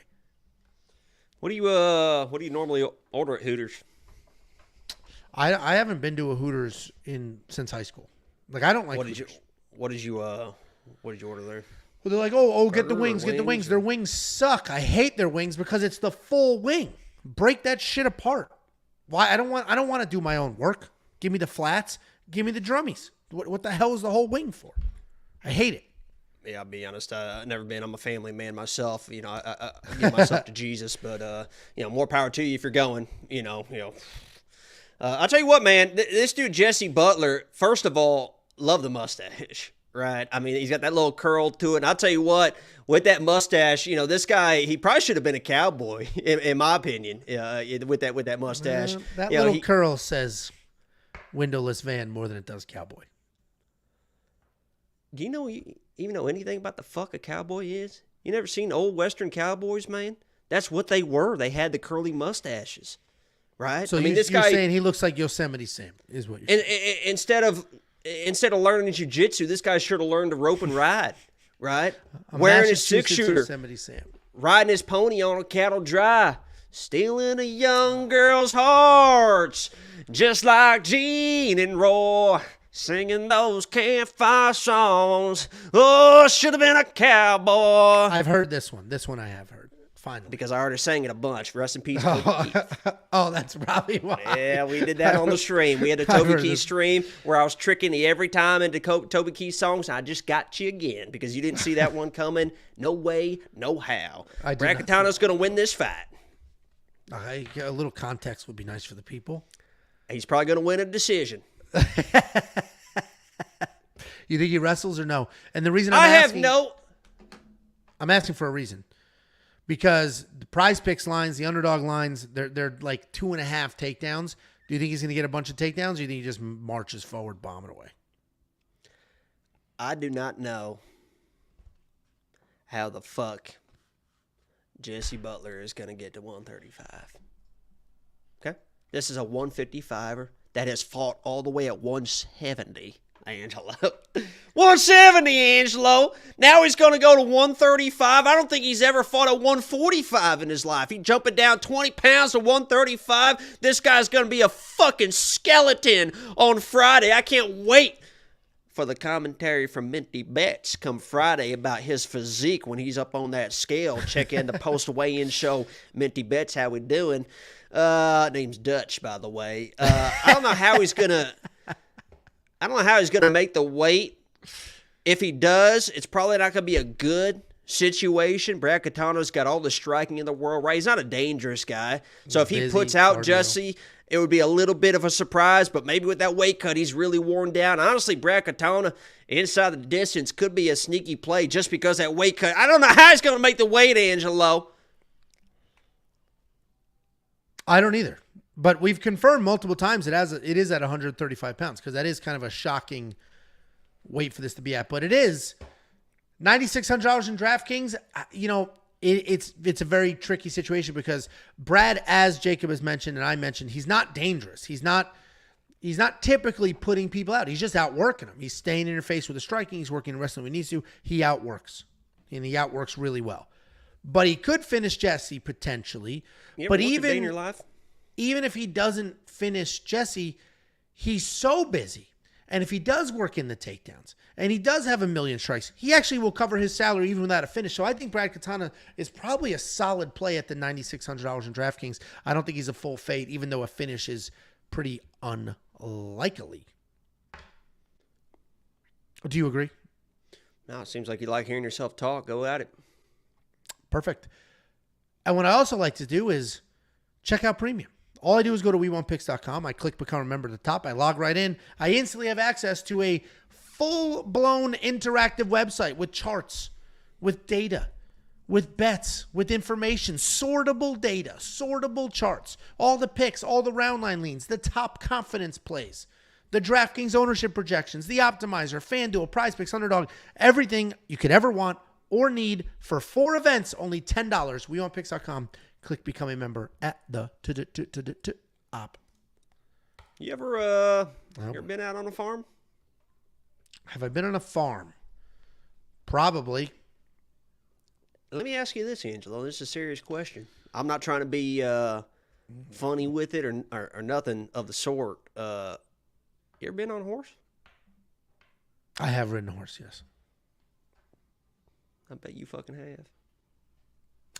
Fucking have. What does that mean? You know what it means. Next up, at UFC Louisville, we got Charlie Radtke taking on Carlos Prates. Charlie Radtke, 9-3 overall. 5-0 in his last 5. He's coming off a first-round KO win over Gilbert Urbina. He's taking on Carlos Prates, 18-6 overall. 5-0 in his last 5 as well. Coming off that KO win over Trevin Giles. And this is an interesting matchup. First of all, Charlie Radtke, a microphone in June, is a wild decision for the UFC to make. Oh, an absolute wild decision for them to make. But it's also an interesting matchup because Charlie Radtke has proven to be a bit of a dog. 2 fights in the UFC, 2 wins in the UFC. He is a grappler traditionally. He'll lower his level. He'll shoot some takedowns. He'll immediately work for positions. He's pretty controlled on the ground and pretty dangerous. But in the UFC, he only has that one single takedown, and that's because his hands have actually looked pretty good so far. When he does get a fight on the ground... Oh! Holy... Oh, my God. Old Betsy came out of nowhere, didn't she? Did you Photoshop something on its head? Holy cow, man. I just seen her mind my own business. God damn, came out of there. Relax, Betsy. Holy cow, man. Woo! Charlie Radtke is a grappler at heart who has shown some hands. Shown some striking prowess with a knockout. He fought Mike Mathetha, Blood Diamond, had no problem moving forward, trying to hold him, get rid of the power, get rid of the exchanges, and make that fight happen. He's taking on Carlos Prates, dangerous striker, very big power, good range control, very light on his feet, and he manages to throw kicks to the body whenever he wants to. He will launch head kicks at the drop of the dime. He'll throw spinning attacks. He'll defend most takedowns that come his way. And that's what makes this matchup interesting. We got Charlie Radtke, a grappler who's been striking lately. Carlos Prates, a striker who takes his time. I firmly believe, and it's so funny, this goes back to the whole, you can't get the entire community to agree on anything. I said in my Quick Picks video, Carlos Prates was losing the fight to Trevin Giles. He was losing that fight, and then he landed that big power, knocked out Trevin Giles, won the fight.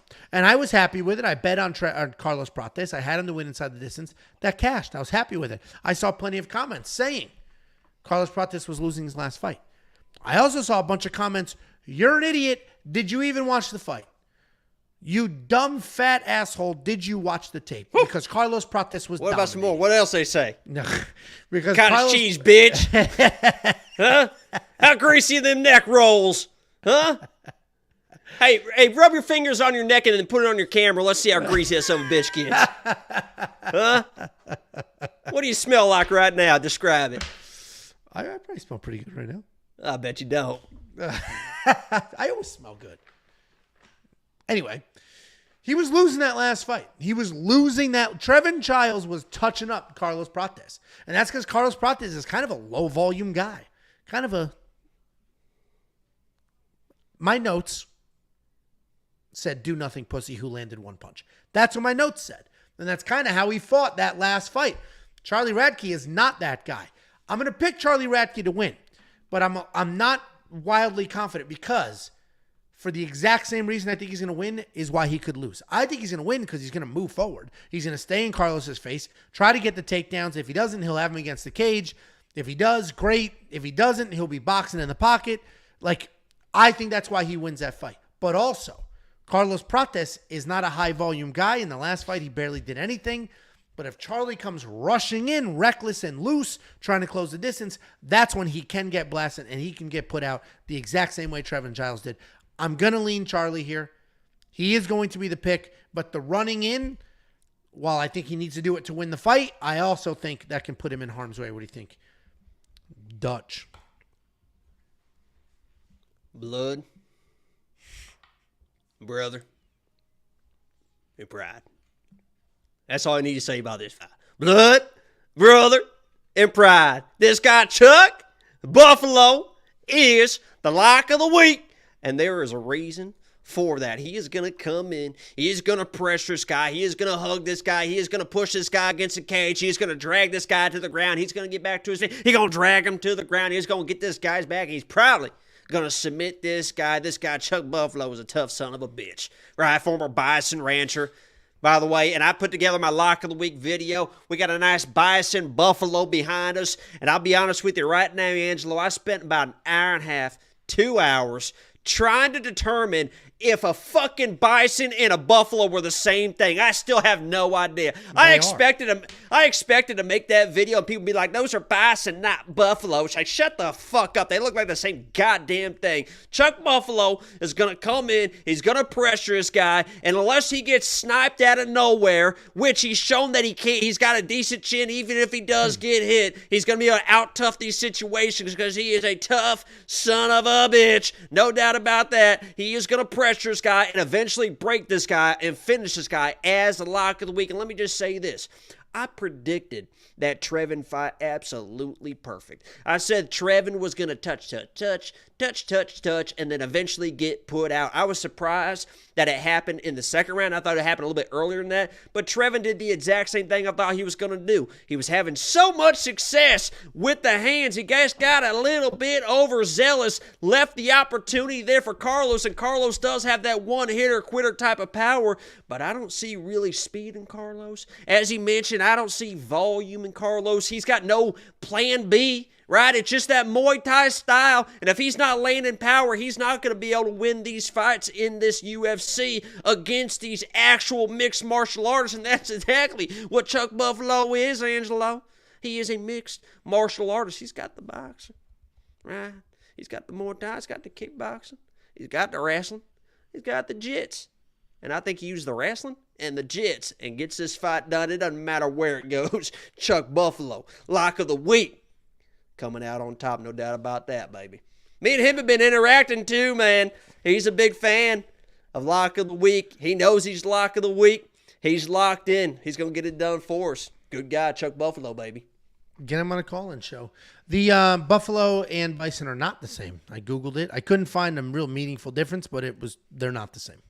That's what I'm saying, man. I after I got halfway done with my video, I was like, I'm just going to fucking roll with it because hopefully nobody fucking knows. And I even told Charles Radtke, I said, I spent so much time trying to figure out what the fucking buffalo and a bison were the same thing. He thought that was fucking hilarious. He was a former bison rancher.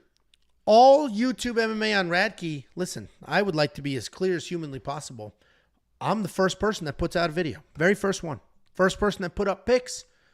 I was the first one on Radtke. If he loses, then I'm responsible for that train. If he wins, nobody else gets credit except Jacob. $7,000 in DraftKings, probably worth a look. Probably worth a look. I mean, that is a very affordable price point for a guy that you know will at least move forward and at least try to make something happen, even if this is just the Blood Diamond fight all over again. And he did win that fight, obviously, but let's say it's that exact fight at $7,000. That is worth it. WeWantPicks.com. Click Become a Member at the top. You will unlock all the picks, all the bets. What? Just, you know. Oh, here we go. He found a song. Well, he's going to look over for the lyrics because he doesn't memorize the lyrics. Go ahead. Wait, WeWantPicks.com. Click Become a Member at the top. Go ahead. No, I was going to compliment you. You're going to sing. It's the breakdown's over. It is now a gay cowboy musical. So sing the song. I would love to hear it. I was just going to sit here and just say I think I appreciate everything you've done for this channel and stuff like that, and compliment you on, because we got more people tuning in right now that probably didn't hear about the 25,000 subscriber milestone, 5 million views. But if you want to interrupt me and act like that, I guess I won't. Okay. Do you think, I am curious, do you think somebody watching the show for the very first time is like, this is quality stuff? I bet they're hard as fuck. I bet the girls are dripping wet. Click and subscribe. Lizzie, can you confirm? Angel Tavares with the $10 super chat said, Jacob, what the F? I was smoking a great cigar, chilling, tuned in, and choked on it. And now I'm dizzy. Ha ha ha, you fucking rock. What accent is this? What in the fucking I want to get canceled bullshit is this? He calls into the show. We know his accent. I'm just not doing a good job. He doesn't talk like this. I didn't do it like that, did I? Yeah, you did. You said no, cigar chilling, tuned in, and choked on it. And now I'm dizzy. Hot, hot, hot. I did not do that. He should have said ja, ja, ja. Vaquero. And they said Angelo looking skinny. Angelo is skinny in the face and big where it matters. That didn't even jaggle. Thank you very much for the $10 super chat. We do appreciate Angel very, very appreciate much. Angel, man. We got to go back. I mean, I got to get you out to Montana. We got to go riding some horses, and maybe me and Angel go. There's a nice little camping spot that I got. Okay, we're moving on. Me and him can go. We can go camping, just me and him, and just kind of see what the weekend brings to us. A couple guys out there with nothing but the country and a couple cigars and a nice little fire, make some s'mores, single tent. See what we can get into on Hill. Next up, at UFC Louisville, we have the featured prelim of the evening. We have Thiago Moises taking on Ludovit Klein. This is an interesting sort of changing of the guard kind of fight. Thiago Moises wasn't necessarily the gatekeeper for the division, but he's starting to go that route. He's a tried and true veteran that has had fights with some of the all-timers in the division, but he hasn't quite gotten there just yet. And we have Ludovit Klein working his way up the ladder. And I'm not going to say this is his first real test, but this is a real test. And he's steadily working his way up, and it should be a very interesting fight. We got Thiago Moises at 18-7 in his career, 3-2 in his last 5. He's coming off that TKO win over Mitch Ramirez. He's taking on Ludovit Klein, 21-4 in his career, 4-0-1 in his last 5. He's coming off that win over AJ Cunningham. Both these guys coming off very impressive wins, but frankly, they both were tremendous favorites fighting guys that they should have absolutely smoked, and they did smoke them. Thiago Moises is a grappler at heart. He's a very slick grappler, does a really good job staying dangerous while being controlled. And he's young. He's only 29 years old or 30 years old, but you would think he's much older than that if you go through his resume and you see all the experience he's had. He does have a little bit of an old school fighting style. He is grappler first, and his grappling is older, if that makes any sense. If you've been watching UFC for a very long time, there's sort of a change in how people grapple in fights. There's sort of an evolution of what techniques fighters are using and what techniques they're not using. Thiago Moises, still under that old guard a little bit, but he is evolving. His hands are very good. He's got technical striking. He doesn't really have that one-punch knockout power, but he's got nice, clean, solid technique in the striking department. And then, of course, very good grappling if he can get it to the ground. Taking on Ludovit Klein. Ludovit Klein's a very good striker. He's smooth. He's fast. He's accurate. Does a really nice job keeping those fights technical. He'll hide kicks behind his jab. He never throws anything lazy. He's never out of position. He keeps things tight and clean. And then he will work in wrestling if he's losing those striking exchanges. Ludovit Klein is very good. I believe in Ludovit Klein. I think Ludovit Klein wins this fight. I have a bet on Ludovit Klein at -125. And if I'm being frank with you all, I think although Thiago Moises is very young, I don't think he's evolving as quickly as the sport is. And while I do tend to favor wrestlers and grapplers, I think the sport is going the other direction, favoring strikers. First of all, judges are favoring strikers. They're sort of dismissing meaningless takedowns and control time.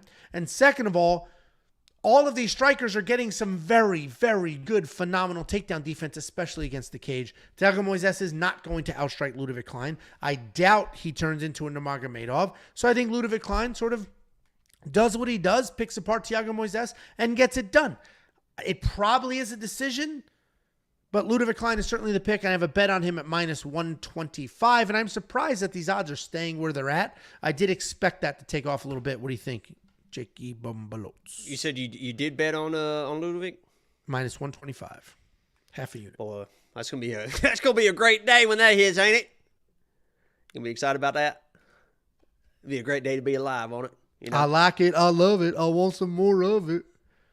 What song you have? I'm just saying it's gonna be a great day to be alive. You know, the sun's still shining when I close my eyes. There's hard times in the neighborhood, but why can't every day just be this good? Never heard it. Day to be alive. Who was the first person ever, to your memory, Angelo, that believed in Ludovit Klein? Do you remember? No, I don't. His mother? You don't, Mrs. Klein? Mrs. Claus, you said? Klein. Well, you know, I don't want to take credit for all the success he's had in his career, but I'm going to do it right now because Ludovit Klein, if you guys did not know, was the greatest lock of the week of all time. You want to talk about this, you want to talk about that. Ludovit Klein was a plus 375 dog to Mason Jones. I made him my lock of the week, right? And everyone was like, you're going to get steamrolled. He went in there, went tit for tat with Mason Jones and just rolled that young man and changed his career and changed Mason's career and changed his career forever. Now, I know Ludovit Klein very, very well. He is going to be my pick for this fight because I believe in the striking. Thiago Moises is not going to have anything to offer Ludovit Klein. He won his last fight basically with calf kicks. A little switch stance here. The outside calf kick on Ludovit is going to be an inside calf kick that he can counter easily. I don't think that's going to be an issue here.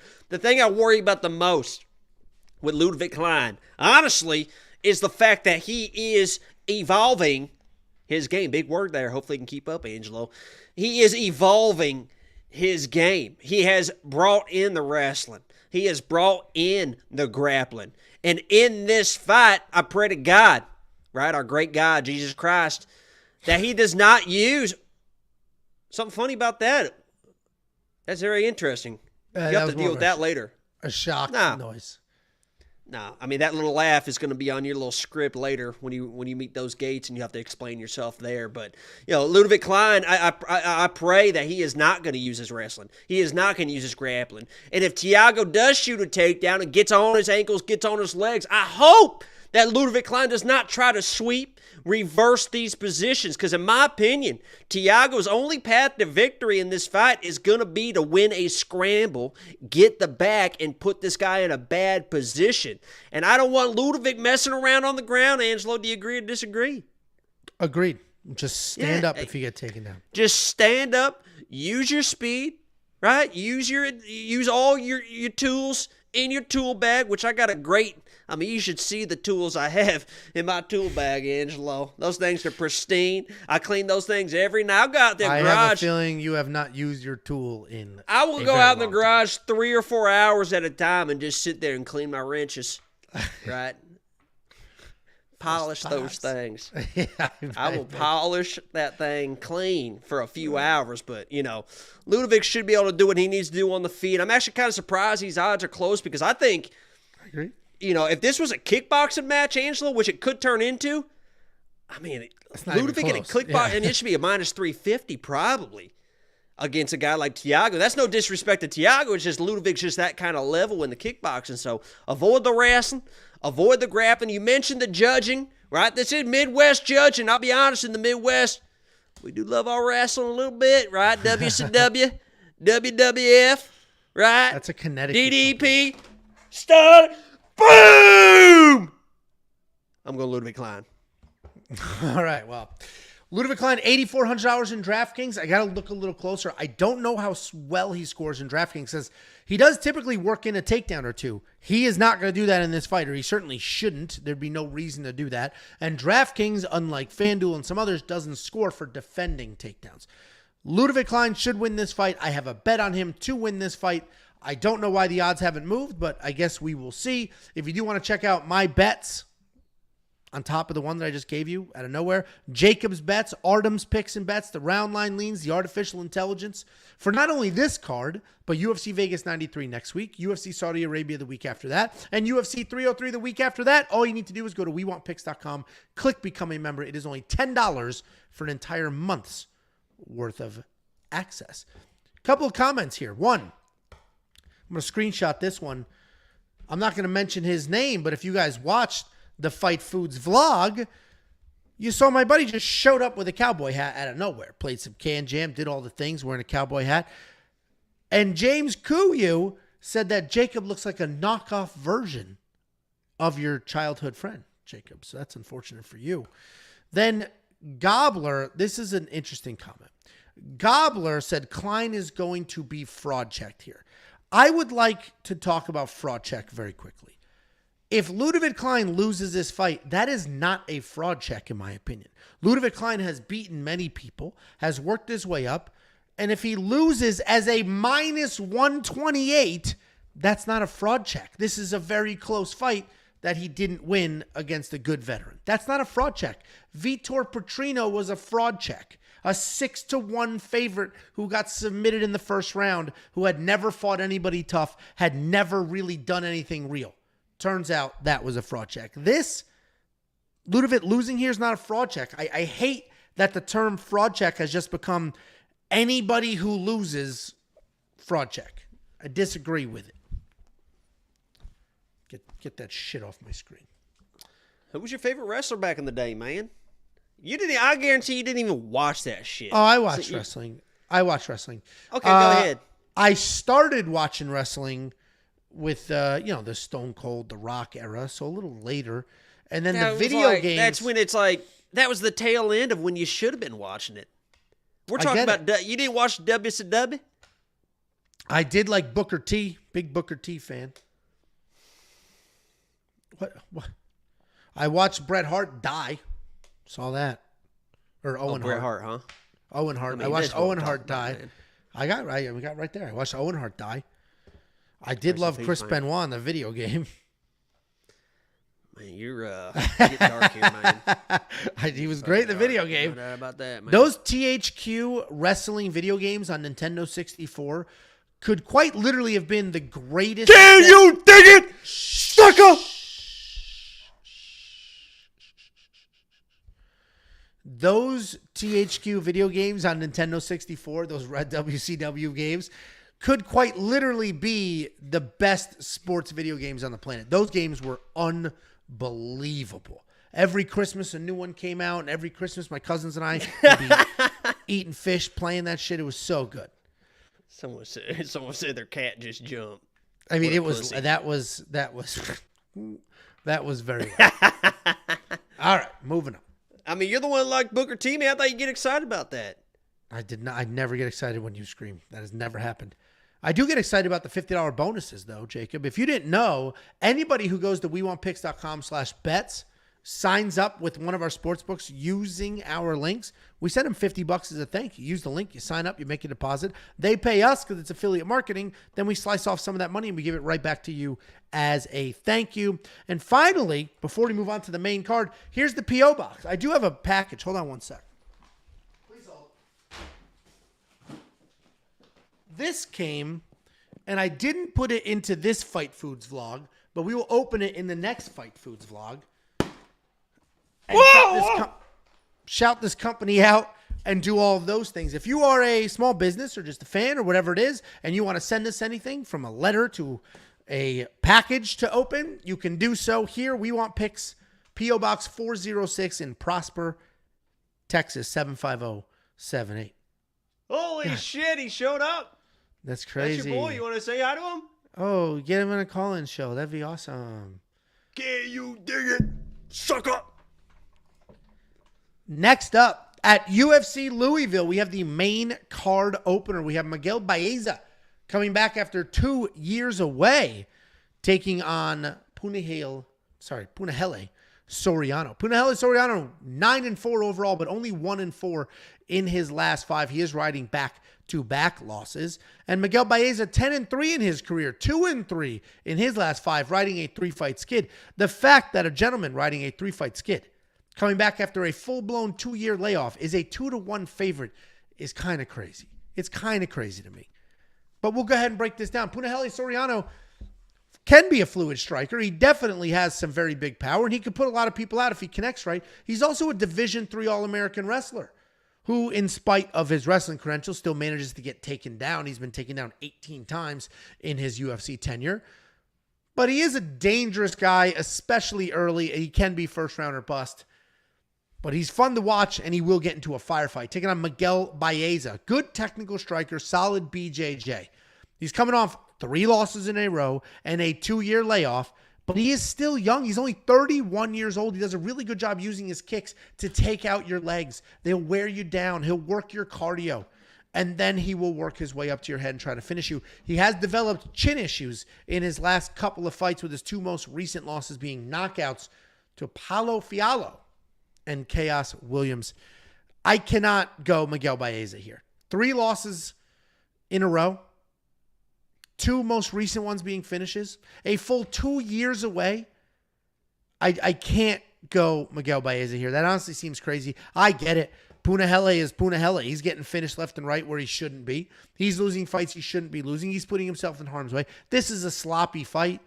This should absolutely end. This should not go the distance, but I wouldn't be surprised by a 15 minutes of mess. Either way, I'm expecting this to be fun, but I got to go Punahele here. Maybe skill for skill, Miguel Baeza is better, but Punahele's been active. He's a fluid striker. He has 1-punch knockout power. He's got the Division III All-American Wrestling that he's probably not going to lose, but Miguel Baeza, multiple years away, last 2 fights put out. Got to go Punahele here. What do you think, Jake? Yeah, boy.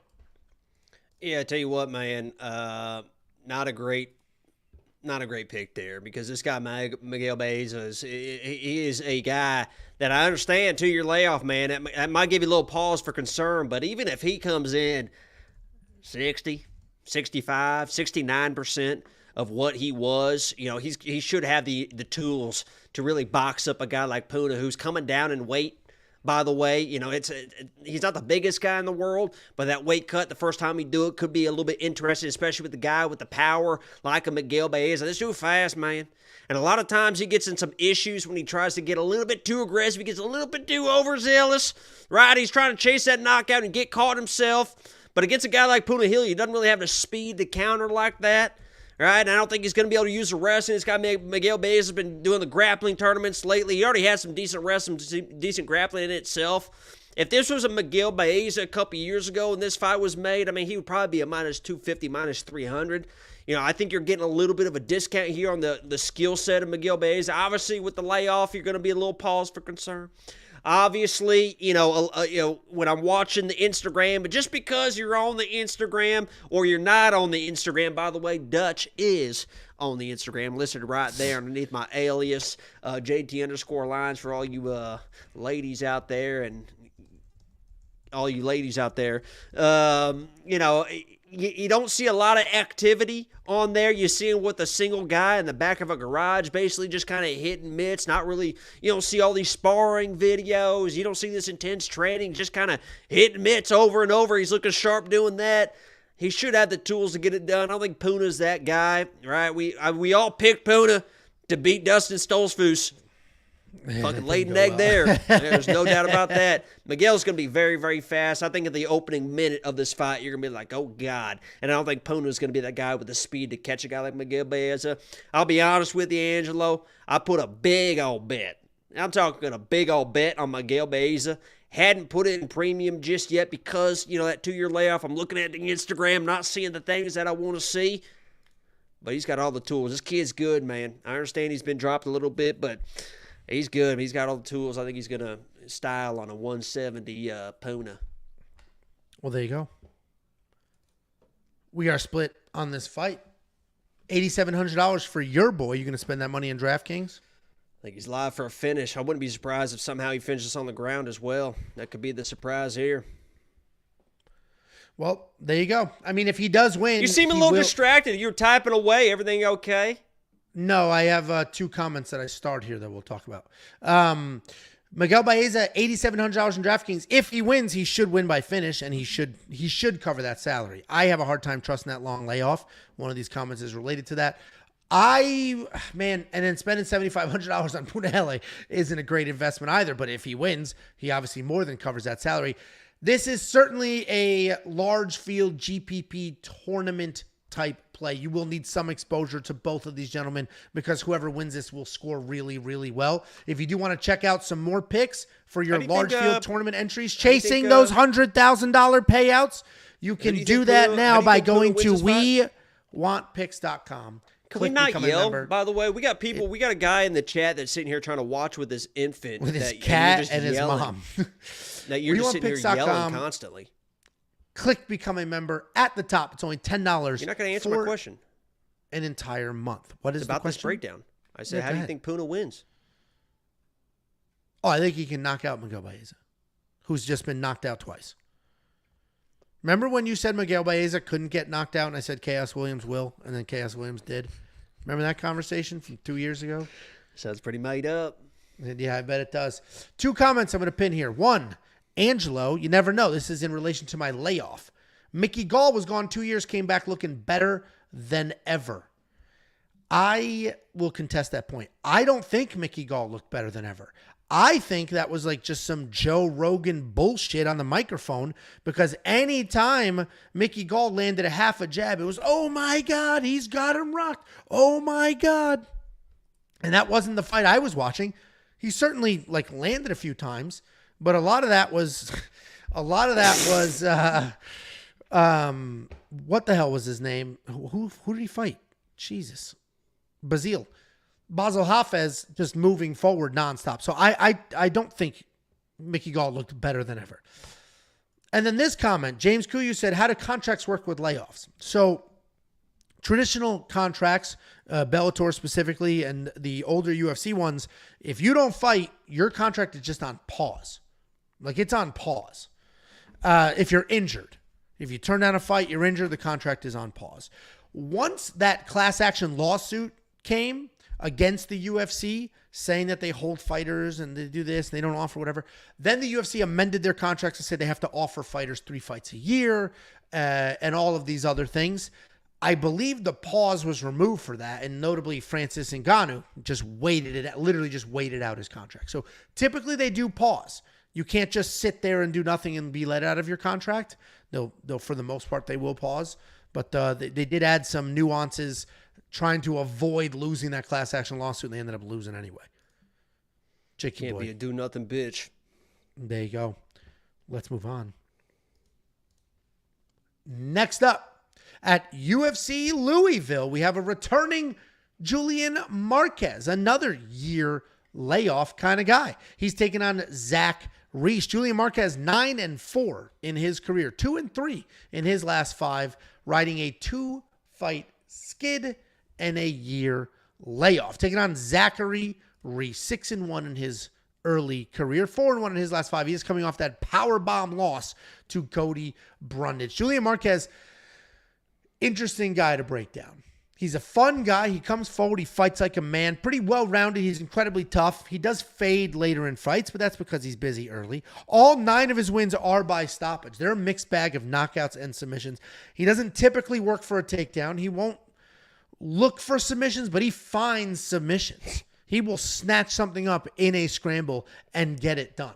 He's dangerous everywhere, but he's coming off back-to-back knockout losses and a full year layoff. Most recent loss was a standing TKO to Marc-Andre Barrault, where our gay little cowboy friend here was there in person and got to witness that in real life. He threw everything he had some early success, but he was just hit with too many jabs and ultimately gassed and fell apart. What is that? Where was this taken? What is that? What are you talking about? I don't know what I'm looking at. Then we got Zachary Reese. Zachary Reese is massive for this weight class. He's 6'4". He uses all of his size and his strength in his fights. He's a very well-rounded guy, mostly a powerful striker who absolutely will uncork. Where was this? Where were we? Was that the comedy show? That is the comedy show. I'm holding a beer. Anyway, he absolutely uncorks in those fights. He does seem a little stiff. He does seem tightly wound, but he throws hard and he is technical. He doesn't really initiate takedowns often, but he will use his takedown defense to try to end up on top. He can be a little bit of a jiu-jitsu nerd if he's on bottom. We just saw it in his last fight where he threw up a triangle and then ultimately was power bombed out of it. I still believe in Zachary's.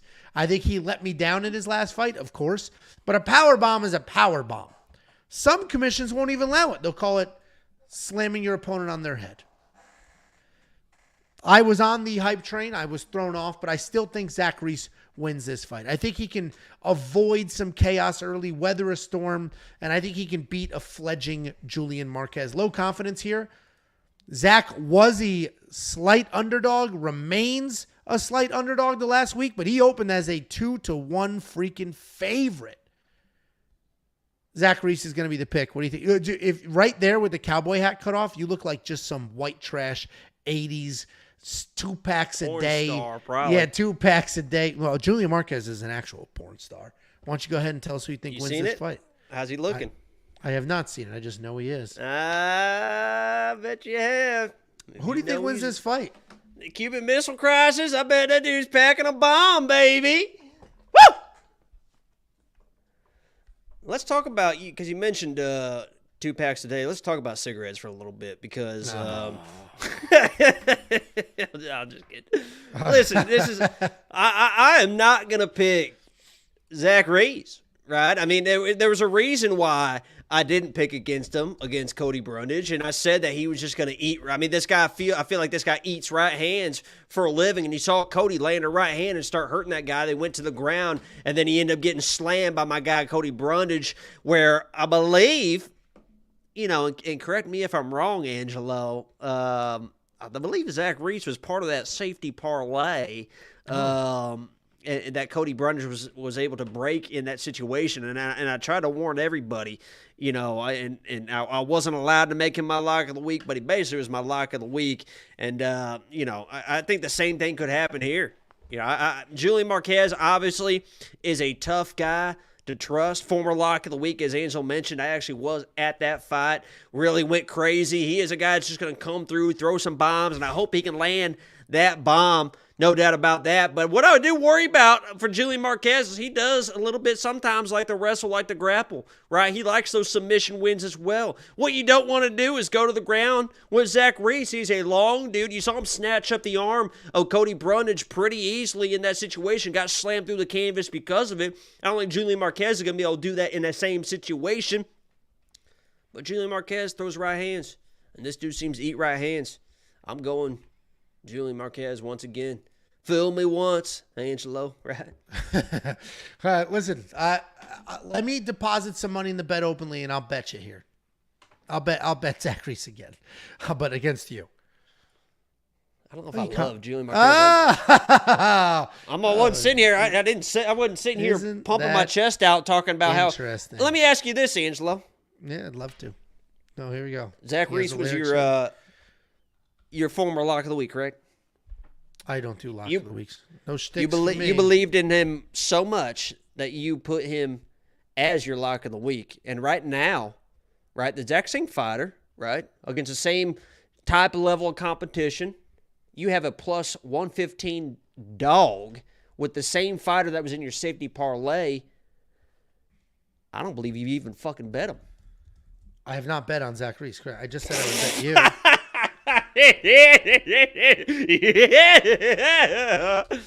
What a fucking joke, man. Okay. Safety parlay. This is the guy right here. That's the weird ass filter. Either way, I'm on the Zach Reese side. Jakey boy is on the Julian Marquez side. We are split here. $8,300 in DraftKings. You need to spend that on your boy. Good chest hair on Julian, huh? I bet he wishes he had this, but you can spend this is natural, man. This just naturally kind of cuts off right there too. Looks nice. Isn't that amazing? Yeah, $8,300 in DraftKings for Julian. You agree? Disagree? Probably not worth it for me. There we go. If you do want to see who is worth it, WeWantPicks.com. Click Become a Member. It's only $10 for an entire month. You're going to get this card, Vegas 93 next week, UFC Saudi Arabia the week after that, and UFC 303 with Conor McGregor. I firmly believe he will be fighting. All the picks, the bets, the tools, round line leans, and more. Only $10 for an entire month. WeWantPicks.com. Click Become a Member at the top. Couple of super chats. $4.99 from Gucci Gill. Dutch. Hope you're doing well, brother. Going live Saturday, ? Angelo, looks like you've lost weight, man. Face looking thin. Let's get paid. Dude, I'm loving the weight loss comments. I'll fucking take those. And all I've done, I was at a work trip Monday, Tuesday, Wednesday, and then I got home today. I mean, I drank and ate more than I've ever drank or ate. What are you laughing at? Now I'm gonna post another picture, and I know that you're gonna deny it, and you're gonna do everything you can to make sure that people don't think that this is you. But I have a feeling this is not me now. Yeah, let's see. Oh, go ahead and try to get out ahead of it. No doubt about that. All right. Well, while you're working on that, Santiago Mendez sent $2 and just said potato. Thank you for that. That's not you. That's the kid that Dave Portnoy. That's he dances to that song, and everybody says he looks like Dave Portnoy, which is great. Don't be so much. Everybody says that's Dave Portnoy. I love that guy. That guy's hilarious. We're moving on. Get your dumbass face back in the screen. Let's go. Okay, I don't care. Next up, at UFC Louisville, we got Bruno Ferreira taking on Dustin Stoltzfus. Bruno Ferreira, 11-1 in his career. 4-1 in his last 5. He's coming off that KO win over Philip Hawes. He's taking on Dustin Stoltzfus, 15-5 overall, 2-3 in his last 5. He's coming off that submission win over Punahele Soriano. And this is an interesting fight because one of these gentlemen is very dangerous. The other gentleman is supposed to be chinny and soft, but has been sneaking out some random wins and being a little more durable than you would expect him to be at times. Bruno Ferreira is a very powerful guy. He is light on his feet. He's constantly mixing up his attacks. He'll bounce around on his toes, and that helps him go in and out of the pocket well. He'll have spinning techniques, all finishes on his record. Even though he is fast and he is powerful and he's got a bunch of strikes and a bunch of finishes, he's also not wildly reckless. Sometimes he can actually be low volume waiting for the right shot. He'll mix in takedowns if he needs to. Just big, powerful, big boy takedowns. Solid BJJ. Definitely a striker, though, and the jiu-jitsu is only there as a backup plan. Taking on Dustin Stoltzfus. He's taking honestly, I look jacked in that. I'll take that. Look at that neck. That's a jacked neck. That's a nice defined chin, cheeks, jacked neck. I'll take that. I will take that. He's taking on Dustin Stoltzfus. Busy striker, very good power. BJJ black belt, and he has been wrestling more as of late. He has 10 takedowns in his last 4 fights. He likes to hang out and strike inside the pocket as well, which is not the best idea because he has a questionable chin. And that questionable chin is why I'm going Bruno Ferreira here. It feels easy. It honestly feels too easy. You know how like sometimes it's just like there's a trap on this card. There's a landmine. It's got to be Bruno Ferreira because this seems too easy. It seems too obvious that a guy with the insane power of Bruno Ferreira is fighting a guy with the chin of Dustin Stoltzfus, and he's only minus 265. That seems like a trap. But I'm going Bruno Ferreira here. I will fall into that trap. It is what it is. Bruno Ferreira inside the distance, no less. What do you think, Jakey boy? What do you think about that picture? I see the comments. This is Angelo's swamp. Get out of my swamp. Can you talk like him, if you don't mind? Get out of my swamp. Keep going. What else do you know? That's it. Donkey. What about the donkey? There you go. Donkey. Get mad at the donkey. What does he say? Let's see some passion. Let's see some passion and pride, man. I actually love Shrek, but I can't remember any quotes out of you fought my mouth. Oh, my mouth was open. All right, go ahead. Break down this fight. Did you just say my mouth was open? That is when Shrek farts in Donkey's mouth. He's walking up a hill. He breathes it in. I mean, is this like, are you waiting for me to say... I think we're watching different Shreks. I think you're watching the Shrek starring Julian Marquez. You know what I mean? I think he's painted green with that big on. No, I actually, it's funny that we bring this up, and I don't want to go a little bit tangent here, but I do have some big news here. You know, we were talking about that. The bank finally came through, Angelo, and I'm holding the keys to a brand new Chevrolet. You know, have you been outside, by the way? Nope. It sure is a nice night. You know. After the stream, how about a little test drive down by the lake? I'm good. There's no lake. There's a place there's a place I know about. It's the dirt road actually runs out, and the Chevy I bought, we can test out the 4-wheel drive. Come on now, what do you say? Can we stop reading Girl, I song can lyrics? hardly wait. Yeah. I Let's mean, get a little mud on the tires. So dumb. Listen, Dustin Stoltzfus, former lock of the week. I mean, this card is loaded with former lock of the weeks. Dustin Stoltzfus at one point was 1-4 in the UFC. The one win was when he was lock of the week, which was also part of the 10-win streak. He will always have a special place in my heart because when we won 10 in a row, Dustin Stoltzfus was one of those wins. And boy, was it a close one. He was not going to use his wrestling until he absolutely needed to use his wrestling, but God bless him for it. In that third round, he picked up that dude over his head and slammed him down, and we won the lock of the week. And I'll be honest, you started preluding to it, right? Another big word for you, Angelo. Preluding to the fact where Bruno could fuck this up. And he is going to be my pick for all the reasons that you said, right? Because sometimes 1 + 1 does equal 2. Big power, suspect chin, 1 + 1 equals a knockout. But if this fight, Angelo, for whatever reason, gets out of this first round, are you confident in Bruno at that point? No, he could definitely screw this up. He feels like a landmine. I'm still believing in it, and I do have him in a parlay. But okay, and I like agree. Troublesome. Listen, and I agree with you. But Dustin Stoltzfus now has shown a little bit more veteran savvy, right? A lot of times these guys, they get a few fights under their belt, right? They're still hanging out in the UFC. He didn't get cut. He understands the opportunity that's arising for him, right? You just got to survive, Dustin. And if you survive, this guy's a first round. I don't want to say he's a first round bust type of guy because he only busted one time, right? Yeah. But he's got a lot of first round finishes. And if you can make him answer those questions after the first round, in the second round, you're going to have an opportunity. There's no doubt about that, Dustin. I'm picking Bruno. I think he is going to find that shot. But if this gets out of the first round, I don't care how the first round looked. Saturday live stream, if we're streaming, you better believe I'm putting a live bet on Dustin. He might be fucking plus 800 after the first round, but I'm going to put a live bet on Dustin if this gets out of the first round. My pick is Bruno, but I'm going to respect Dustin here. I'm not betting Bruno.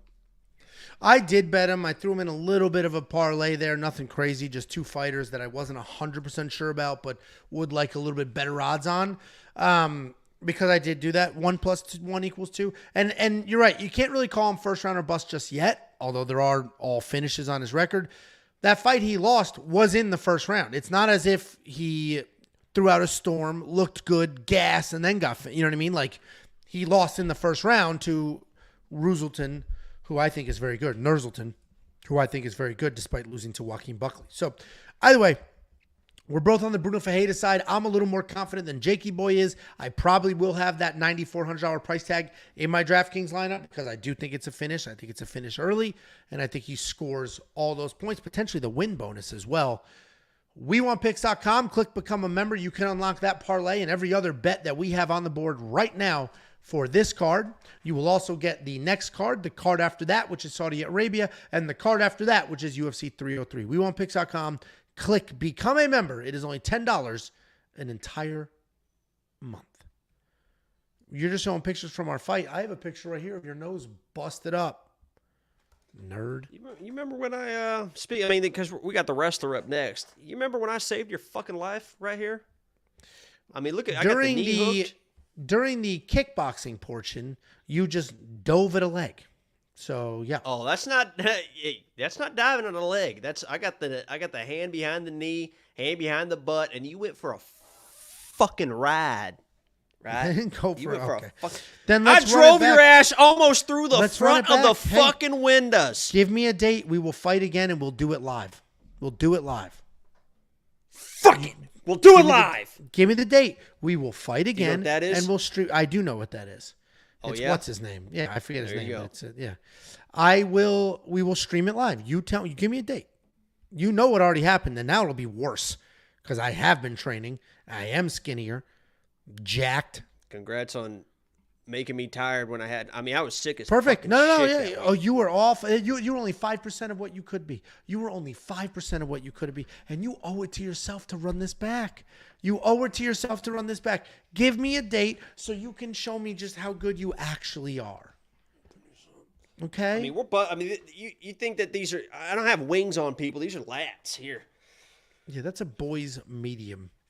That is a boy's medium shirt. Okay. I'll bust it through this. The reason you're not allowed near children is because, okay, no bus jokes. Next up at UFC Louisville, we have Raul Rosas Jr. taking on Ricky Turcios. Raul Rosas Jr. 8-1 in his career, 4-1 in his last 5. He is coming off that one-punch knockout win over Terrence Mitchell, taking on Ricky Turcios. 12-3 in his career, 3-2 in his last 5. He's coming back after a little more than a year away. This fight was supposed to happen back in February. This was already booked. And then on fight day, after the card started, it was canceled. Fight was canceled. Raul Rosas was the issue. He pulled out. Then they tried to rebook it the next week, and Ricky Turcios said, no thanks, pal. You couldn't fight when it was time to fight. I'm not fighting you like this. We'll do it again. So they've rebooked it. They waited. They rebooked it.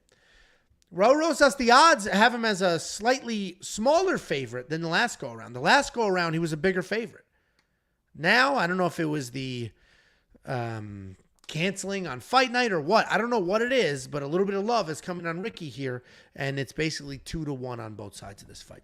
Raul Rosas Jr., as we know, is just a non-stop wrestler. He's still a kid. He's only 19 years old, but he is a non-stop wrestler. We just watched a one-punch knockout, but that is what it is. He is diving at legs. He is shooting takedowns. He's scrambling. He's hanging on. He's doing all of the things, insanely busy, and he comes forward. He makes it happen. That one loss on his record was to Christian Rodriguez. Had a beautiful first round, dominated the first round wrestling, then gassed, slowed down a little bit. Christian Rodriguez defended a few takedowns, got a couple of his own takedowns, and exposed him. He's taking on Ricky Turcios. Ricky Turcios is really fun to watch. This guy's got a crazy style. He moves forward, tons of pressure, insane variety of strikes. He'll throw anything from anywhere. He's going to smile while he's doing it. In half of his UFC fights, he has landed more than 100 significant strikes, and one of those is a loss. Outside of just high volume and forward pressure, he doesn't really have much to offer. Takedown defense is only 25%. A sub 50%, takedown offense is 25%. A sub 50% takedown defense. He's coming off that controversial win over Kevin Natividad where he was dropped, taken down 7 times. But he had that relentless forward pressure and had some good scrambles and got the nod. Ultimately, Raul Rosas should win this fight. He should win this fight. He's going to be my pick to win this fight. But Ricky Turcios with that stay-in-your-face style, if he doesn't get finished early, Ricky Turcios with the scrambles, Ricky Turcios with the wild style could be a problem for Raul. If Raul doesn't get takedowns early and often and the entirety of the fight, Ricky Turcios could sneak out a weird decision. He was taken down 7 times in his last fight and still won. And this could look like that, but I do think Raul Rosas wins this fight, so he is going to be the pick. What do you think, Jakey boy? Yeah, I mean, this to me feels like, I mean, you want to talk about 1 + 1 = 2. I'm not going to overthink this, man. I mean, you got a guy that is a relentless wrestler against a guy that can't really defend a takedown. I understand he's got sweeps, he's got scrambles, and Ricky's a fun guy. He's got one of the best nicknames of all time. No doubt about that, Pretty Ricky. I talked about that, and let me just lay some facts on it, too. Every time there's a Ricky Turcios fight, I got to bring this up, Pretty Ricky. If you guys want to have a good night, you know Dutch knows how to have a good time. What you're going to want to do is you're going to want to make a little circle out in the hay, right? Get a little boom box. I was going to say bring a candle out there, but in a barn full of hay, maybe a candle's not the best idea because you're going to be rolling around quite heavily here in a little bit once I tell you what to do. You're going to get that boom box. You're going to go to Best Buy. You're going to get a CD called Pretty Ricky Blue Stars. You're going to get the batteries. Make sure those batteries are nice and charged in that boom box because you want to play that thing front to back, right? You're going to lay down. You're going to be staring at the stars. You're going to hit a play. Song 1, Pretty Ricky Blue Stars. You're going to let that play out, right? And I guarantee. I would just prefer if you broke down this fight, but yeah. And I would guarantee by song 2, if you're just sitting there looking at the stars, you're going to be knocking boots. very quickly. That's one of the best CDs of all time, Pretty Ricky Blue Stars. Are you done? Did you pick the fight? Rosa is going to get the takedowns. He's going to get the control. He's going to win this fight. And people are going to talk about the cardio over all Rosas. Listen, he went all in, young kid, tried to find a finish against a very well-versed grappler in C-Rod. Couldn't find the finish. Angelo, can you answer me this? Did he quit in the fight? He did not quit. He gasped, but he didn't quit. He's not a quitter. Right? He's going to keep going after it. Now he understands, listen, I'm not going to be able to smoke everybody in the wrestling, in the grappling, every single fight. He's probably going to be able, he's going to take his time, right? Because Ricky is going to be a hard guy to hold on to. And he might out-scramble some situations. But Raul Rosas, people will be like, cardio. You better fucking hope he does get tired. And even if he does get tired, he still could end up winning this fight because Ricky Turcios is a guy, forward pressure. A lot of times it's empty pressure. It's a lot of just fainting, yelling, stomping his feet. It's not a whole lot of nothing a lot of times. A lot of these fights are close because of it. He's not a dangerous guy, right? 1 + 1 = 2. I'm taking Raul Rosas to get this done and get it done easy. I get it. You spend $9,300 in DraftKings. You think he's going to get all those takedowns and a submission? Or even doesn't even need a submission with 10 takedowns? He rolls. Was that a yes? Oh, he's going to roll, baby. I double down on him. $9,300 in DraftKings if you think he wins, and if you think he wins the way he has been winning, he is certainly worth that price tag. WeWantPicks.com, click Become a Member at the top. You will unlock all of our bets, all of our picks, the round leans, the confidence plays, DraftKings Optimizer, prize picks, underdog, FanDuel content, and so much more. WeWantPicks.com. Artificial intelligence, WeWantPicks.com, click Become a Member. It's only $10 for an entire month. You've been saying Ricky Turcios. And it's funny because I was in Arizona. Turcios. I was in Arizona for work, and we got breakfast buffet tickets. So in the morning, you go down, you go to the breakfast buffet. They got the hot griddle section.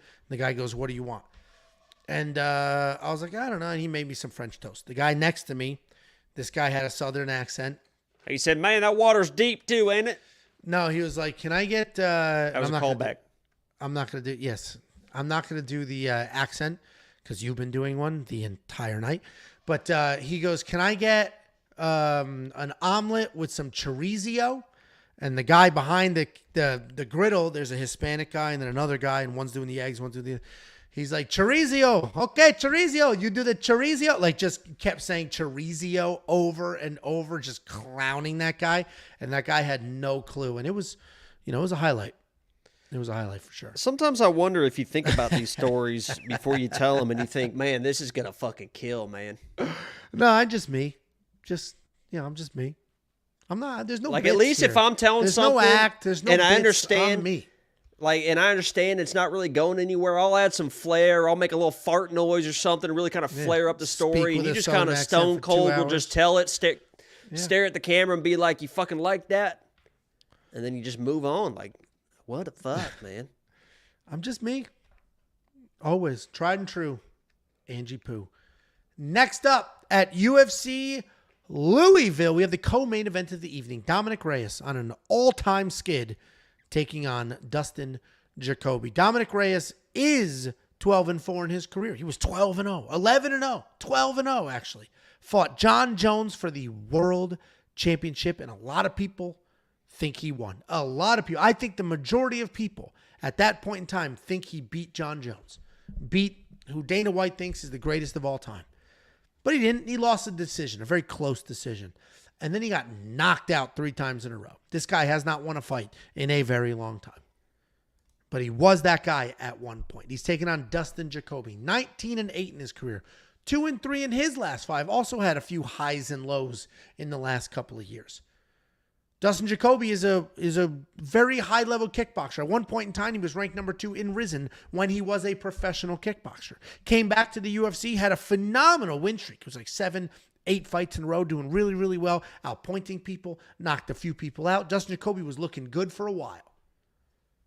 A couple of stumbles here and there. Most recently, he's coming off a very close loss to Alonzo Menafield, where he did get dropped. But outside of getting dropped, he won a lot of those striking exchanges.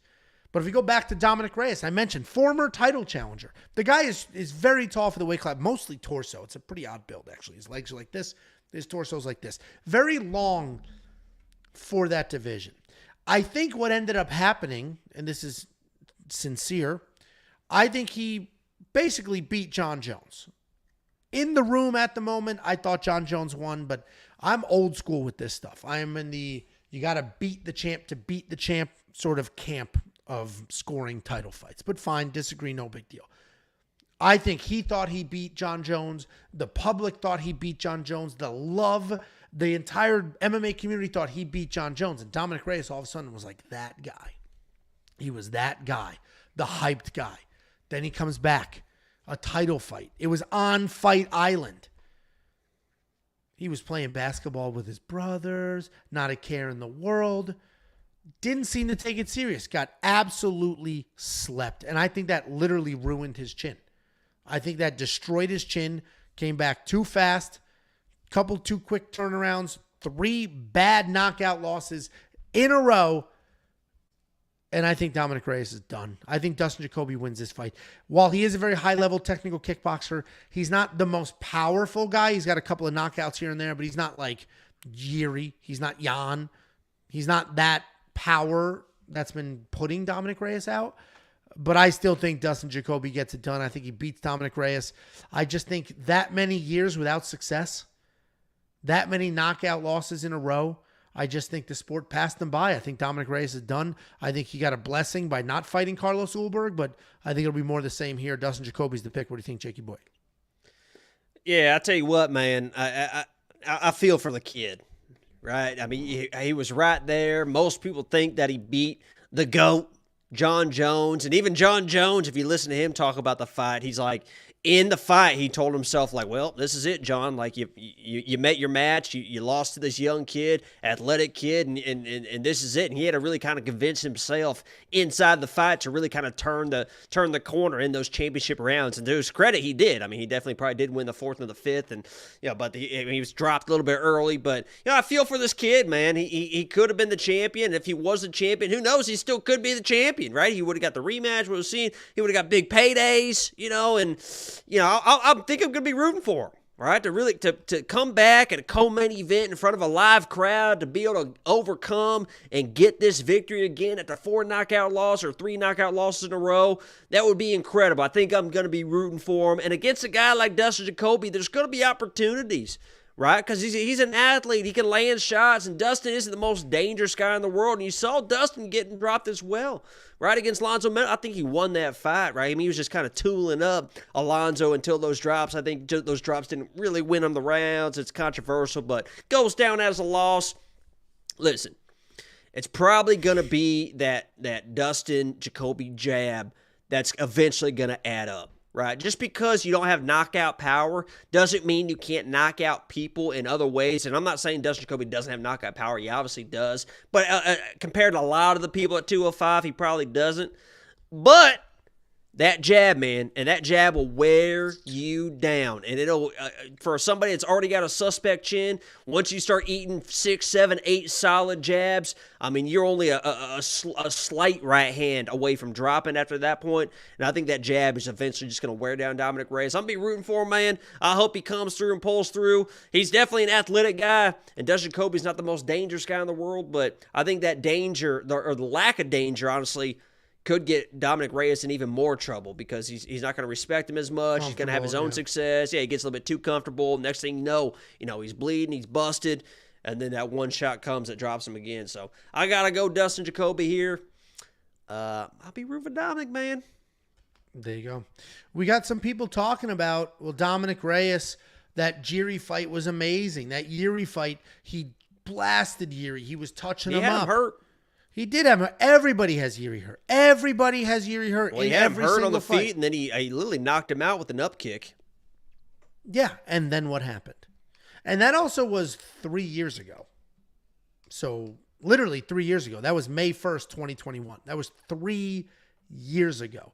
If you have to go back to a knockout loss in the second round 3 years ago to make your argument as to why he's going to win, you're reaching. You're reaching.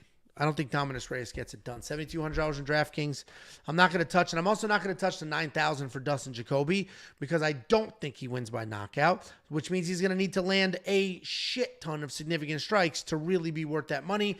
And I've already got the high price fighters that we talked about earlier, so I'm going to fade this fight in DraftKings. But if you do want to check out the DraftKings optimizer, the ownership projections, all the other detailed data, metrics, the bets, and everything else, you can do that now. WeWantPicks.com. Click become a member at the top. It's only $10 for an entire month. And shout out to the community. As we've been filming this, I saw 16 different people sign up for premium membership. I get all those emails. So those are nice to see come in. Thank you guys very much.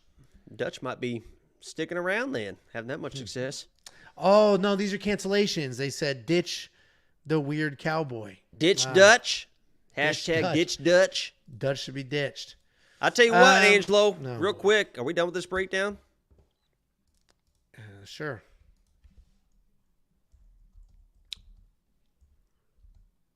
Okay, you got something to say? Are we just moving on to the main event? We crossed. There we go. 5 million views. I like it. I love it. I want some more of it. I try so hard. I can't rise above it. Don't know what it is about that little gas loving, but I like it. I love it. I want some more of it. 5 million views, man. That's an astonishing number. That's 5 million public views. We have another like couple 100,000 of videos that we, no longer, for whatever reason, are there. So thank you all very, very much. It is genuinely appreciated. But seriously, 25,000 subscribers, 5 million views. It's astonishing. Man. Yeah, no, it's absolutely crazy. And we started after COVID, so we didn't get the fake COVID boost, the artificial boost. So I appreciate everybody, honestly, for making this happen. Well, I don't think you appreciate everyone, but I definitely do. Next up, at UFC Louisville, we have the main event of the evening. We have Louisville's own Nasruddin Imavov taking on Jared Cannonier. Was that supposed to be a joke? It was a joke. Hold on a second. Hold on. I thought I could force a laugh, but I can't. Jared Cannonier, 17-6 in his career, 4-1 in his last 5, with 4 of his 6 career losses being to UFC champions. 6 losses, but very, very quality. Taking on Nasruddin Imavov. Nasruddin Imavov, 13-4 in his career, 3-1-1 in his last 5. He's coming off that dominant win over Homanadalidze. This is an interesting fight. If Jared Cannonier wasn't 40, if Jared Cannonier was like 35, 33, it would be a very, very different fight. But Jared Cannonier is 40 years old. But he doesn't necessarily look it. He's a powerful guy. He's incredibly dangerous. He'll switch from southpaw to orthodox. He'll throw kicks from both sides. He's got solid grappling defense, a good chin, and all of a sudden, insane volume. He's coming off of that win over Marvin Vettori, where he just marched forward, shot the takedowns, landed the strikes. He took down Marvin Vettori 4 times. He landed strikes. He moved forward. He's the busiest Jared Cannonier we have ever seen, and I think the best Jared Cannonier we have ever seen. It was more impressive to see him march forward, take down Marvin Vettori, stay in Marvin's face, and beat Marvin up than it is to just see him knock people out instantly. He's taking on Nasruddin Imavov. This guy's a busy striker, constantly working towards his opponents. He can strike, he can counter-strike, all while pressing forward. He's very tall for this weight class, and he uses that length to keep a jab out there. He's got good elbows, good side control, good control. Averages about 1 takedown per fight, but he doesn't really rely on them often. He is coming off that one-sided win over Roman Dolidze, where he dropped him and 5 times his significant strike. Very quickly, historically, 40-year-old fighters and fighters in that general age group have not been winning. They've not been winning. Right? They don't do well. Age, if the only thing you ever did was pick the younger fighter, whether it was by a year or 10 years, if the only thing you ever did was pick the younger fighter, you would be right 65% of the time. That's an actual fact. You said 69? That's an actual fact. But as it was pointed out to me by the person who developed our artificial intelligence, so we have an artificial intelligence, PickGPT. It's picking at an incredible accuracy. It's using historical fight data to analyze fights. It's not going all the way back to the beginning of time because obviously UFC 1 and UFC today are they're not even the same sport. The skills are the same. It's very, very different. But that gentleman who developed the Pick GPT, who has these giant swaths of data and is doing all of this work, pointed out to me that since USADA has left, the older fighters have been winning at a much more meaningful clip. The fighters that are 36, 40, 38, 39, that would normally lose, massive underdogs, old as hell, guaranteed to lose, have been winning, and they've been winning well. And that makes sense. We've seen a lot of that this year. Look what Diego Ferreira did to Madaus Rebecki. We've seen a bunch of these old guys get it done. And now that doesn't necessarily apply to Jared Cannonier because Jared Cannonier's last fight, the best fight he's ever had against Marvin Vettori was 10 months ago. USADA was still there doing stuff. And I'm not accusing Jared of anything. But that is an interesting trend to see. I am going to slightly pick Jared Cannonier. And the only reason I'm picking him is based off of that last fight. Nasruddin Imavov is good. He just dog-walked Roman Dolidze. Dog-walked Roman Dolidze. And a lot of people thought Roman was going to win of how good he looked. And Imavov could come out here and just look absolutely spectacular. But, man, I was so impressed with that Jared Cannonier, the guy that moved forward, the guy that didn't stop, stayed in his face, got takedowns, insanely busy, 5 rounds of cardio. That guy wins this fight, and I'm just going to cross my fingers, hope that guy shows up. Jared Cannonier's a pick. What do you think, Jakey boy? Yeah, I'll be honest with you. Nasruddin Imavov is definitely a guy that's got all the tools, right? We talked about the tools in the tool bag and polishing those tools, and he showed off. He's got the wrestling, he's got the striking, but I'll be damned, man. And I mentioned my quick pick video, and this is as simple as it is for me, right? I think this is probably a close fight. I think it's probably a little bit of a back-and-forth fight. I think Imavov probably jumps out with the first round, maybe even the first 2 rounds. Up's 2-0, right? I picked Marvin Vettori. I think you picked Marvin Vettori as well. I believe so, yeah. I think we were very excited halfway through that first round. We were like, okay, here we go. This is exactly what we thought. The downfall of Jared Cannonier, because eventually you just can't keep doing it. And that's nothing against Jared Cannonier. Right? Eventually you just start getting older, right? Even the best bull riders in the world eventually, they got to give it up. Their back can only take so much. And we thought that was going to be that moment. Marvin Vettori kind of turning the tables on Jared Cannonier, and he was going to ride off into the sunset, and then he flipped that fucking script, and he beat the fucking shit out of Marvin Vettori for 4 other fucking rounds. So I'm telling you this right now. I understand that Imavov's going to come in, and he's going to probably have success early, and he's got the striking, and he might get a takedown or 2, and he might go all in to try to get the finish or whatever it is, or pacing. I don't give a fuck. Until I see somebody beat Jared Cannonier across 5 rounds, I'm not picking against him. I'm not betting against him. Who's done it? Izzy. Prime fucking Izzy. Right? 3 rounds before that, prime Robert Whittaker. Right? I don't give a fuck if this guy's 40 years old. I don't care if he's 45, 50, 55, 65, 75. Until I see him getting beat across 5 fucking rounds in a decision fight, I am not picking against him. I'm not betting against him. I am going with Jared Cannonier to get this done once again against a young prospect. No doubt in my mind that Imavov's probably going to win the first round, maybe the first 2. And then Jared Cannonier is going to use that veteran savvy, as we've seen time and time again, to win this decision yet again. Jared Cannonier is going to get another title shot. And I wouldn't be surprised if he come in, whoever the champ is at the time, and wins that one as well. I think Jared Cannonier is about to make a fucking run. He's going to win this one. I mean, I'm for it. He did just beat Sean Strickland 1.5 years ago. I thought Sean won that fight, but the reality is Jared Cannonier didn't freeze up like Paulo Costa just did. And let's be honest, too. Roman Dolidze is not that guy. He's a tough son of a bitch, right? And he's an unreal grappler if he gets there. He's all hammered. But on the feet, man, he is just throw a big overhand right. And a big overhand right. And that's all he does. So I know that Imavov kind of beat this, but I mean, it's Dolidze, baby. I got you. Well, Jakey and I both on the dog here. We're both on Jared Cannonier, and the odds continue to move a little bit. They'll go up a couple of points and come down a couple of points. I think a lot of people are looking at it being like, damn, Jared's 40, but damn, he is good, and he looked good. Yes, Dutch. last point here, and I'll be honest, because somebody said Jacob's lock of the week. This is another situation where, just like Sexy Mexi, when I'm breaking down, I'm deciding my lock of the week on like a Sunday, the odds were just too close, but I definitely did consider Jared Cannonier's lock of the week because he's a tough dude. I know he's going to be able to win a few rounds in a 5-round fight. So if it was a little bit more wide, kind of like it is right now, plus 105, plus 110, he could have been lock of the week, but it was just a little bit too close earlier in the week.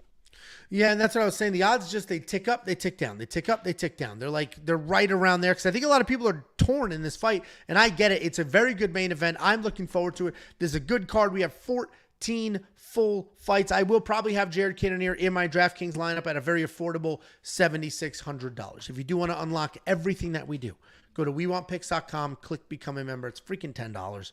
It's $10. The Connor card is included in that $10. Robert Whitaker versus Hamzat is included in that $10. Don't waste your time. WeWantPicks.com. Click Become a Member. At the top, it's $10 for one entire month. And you're going to get more than just picks and bets.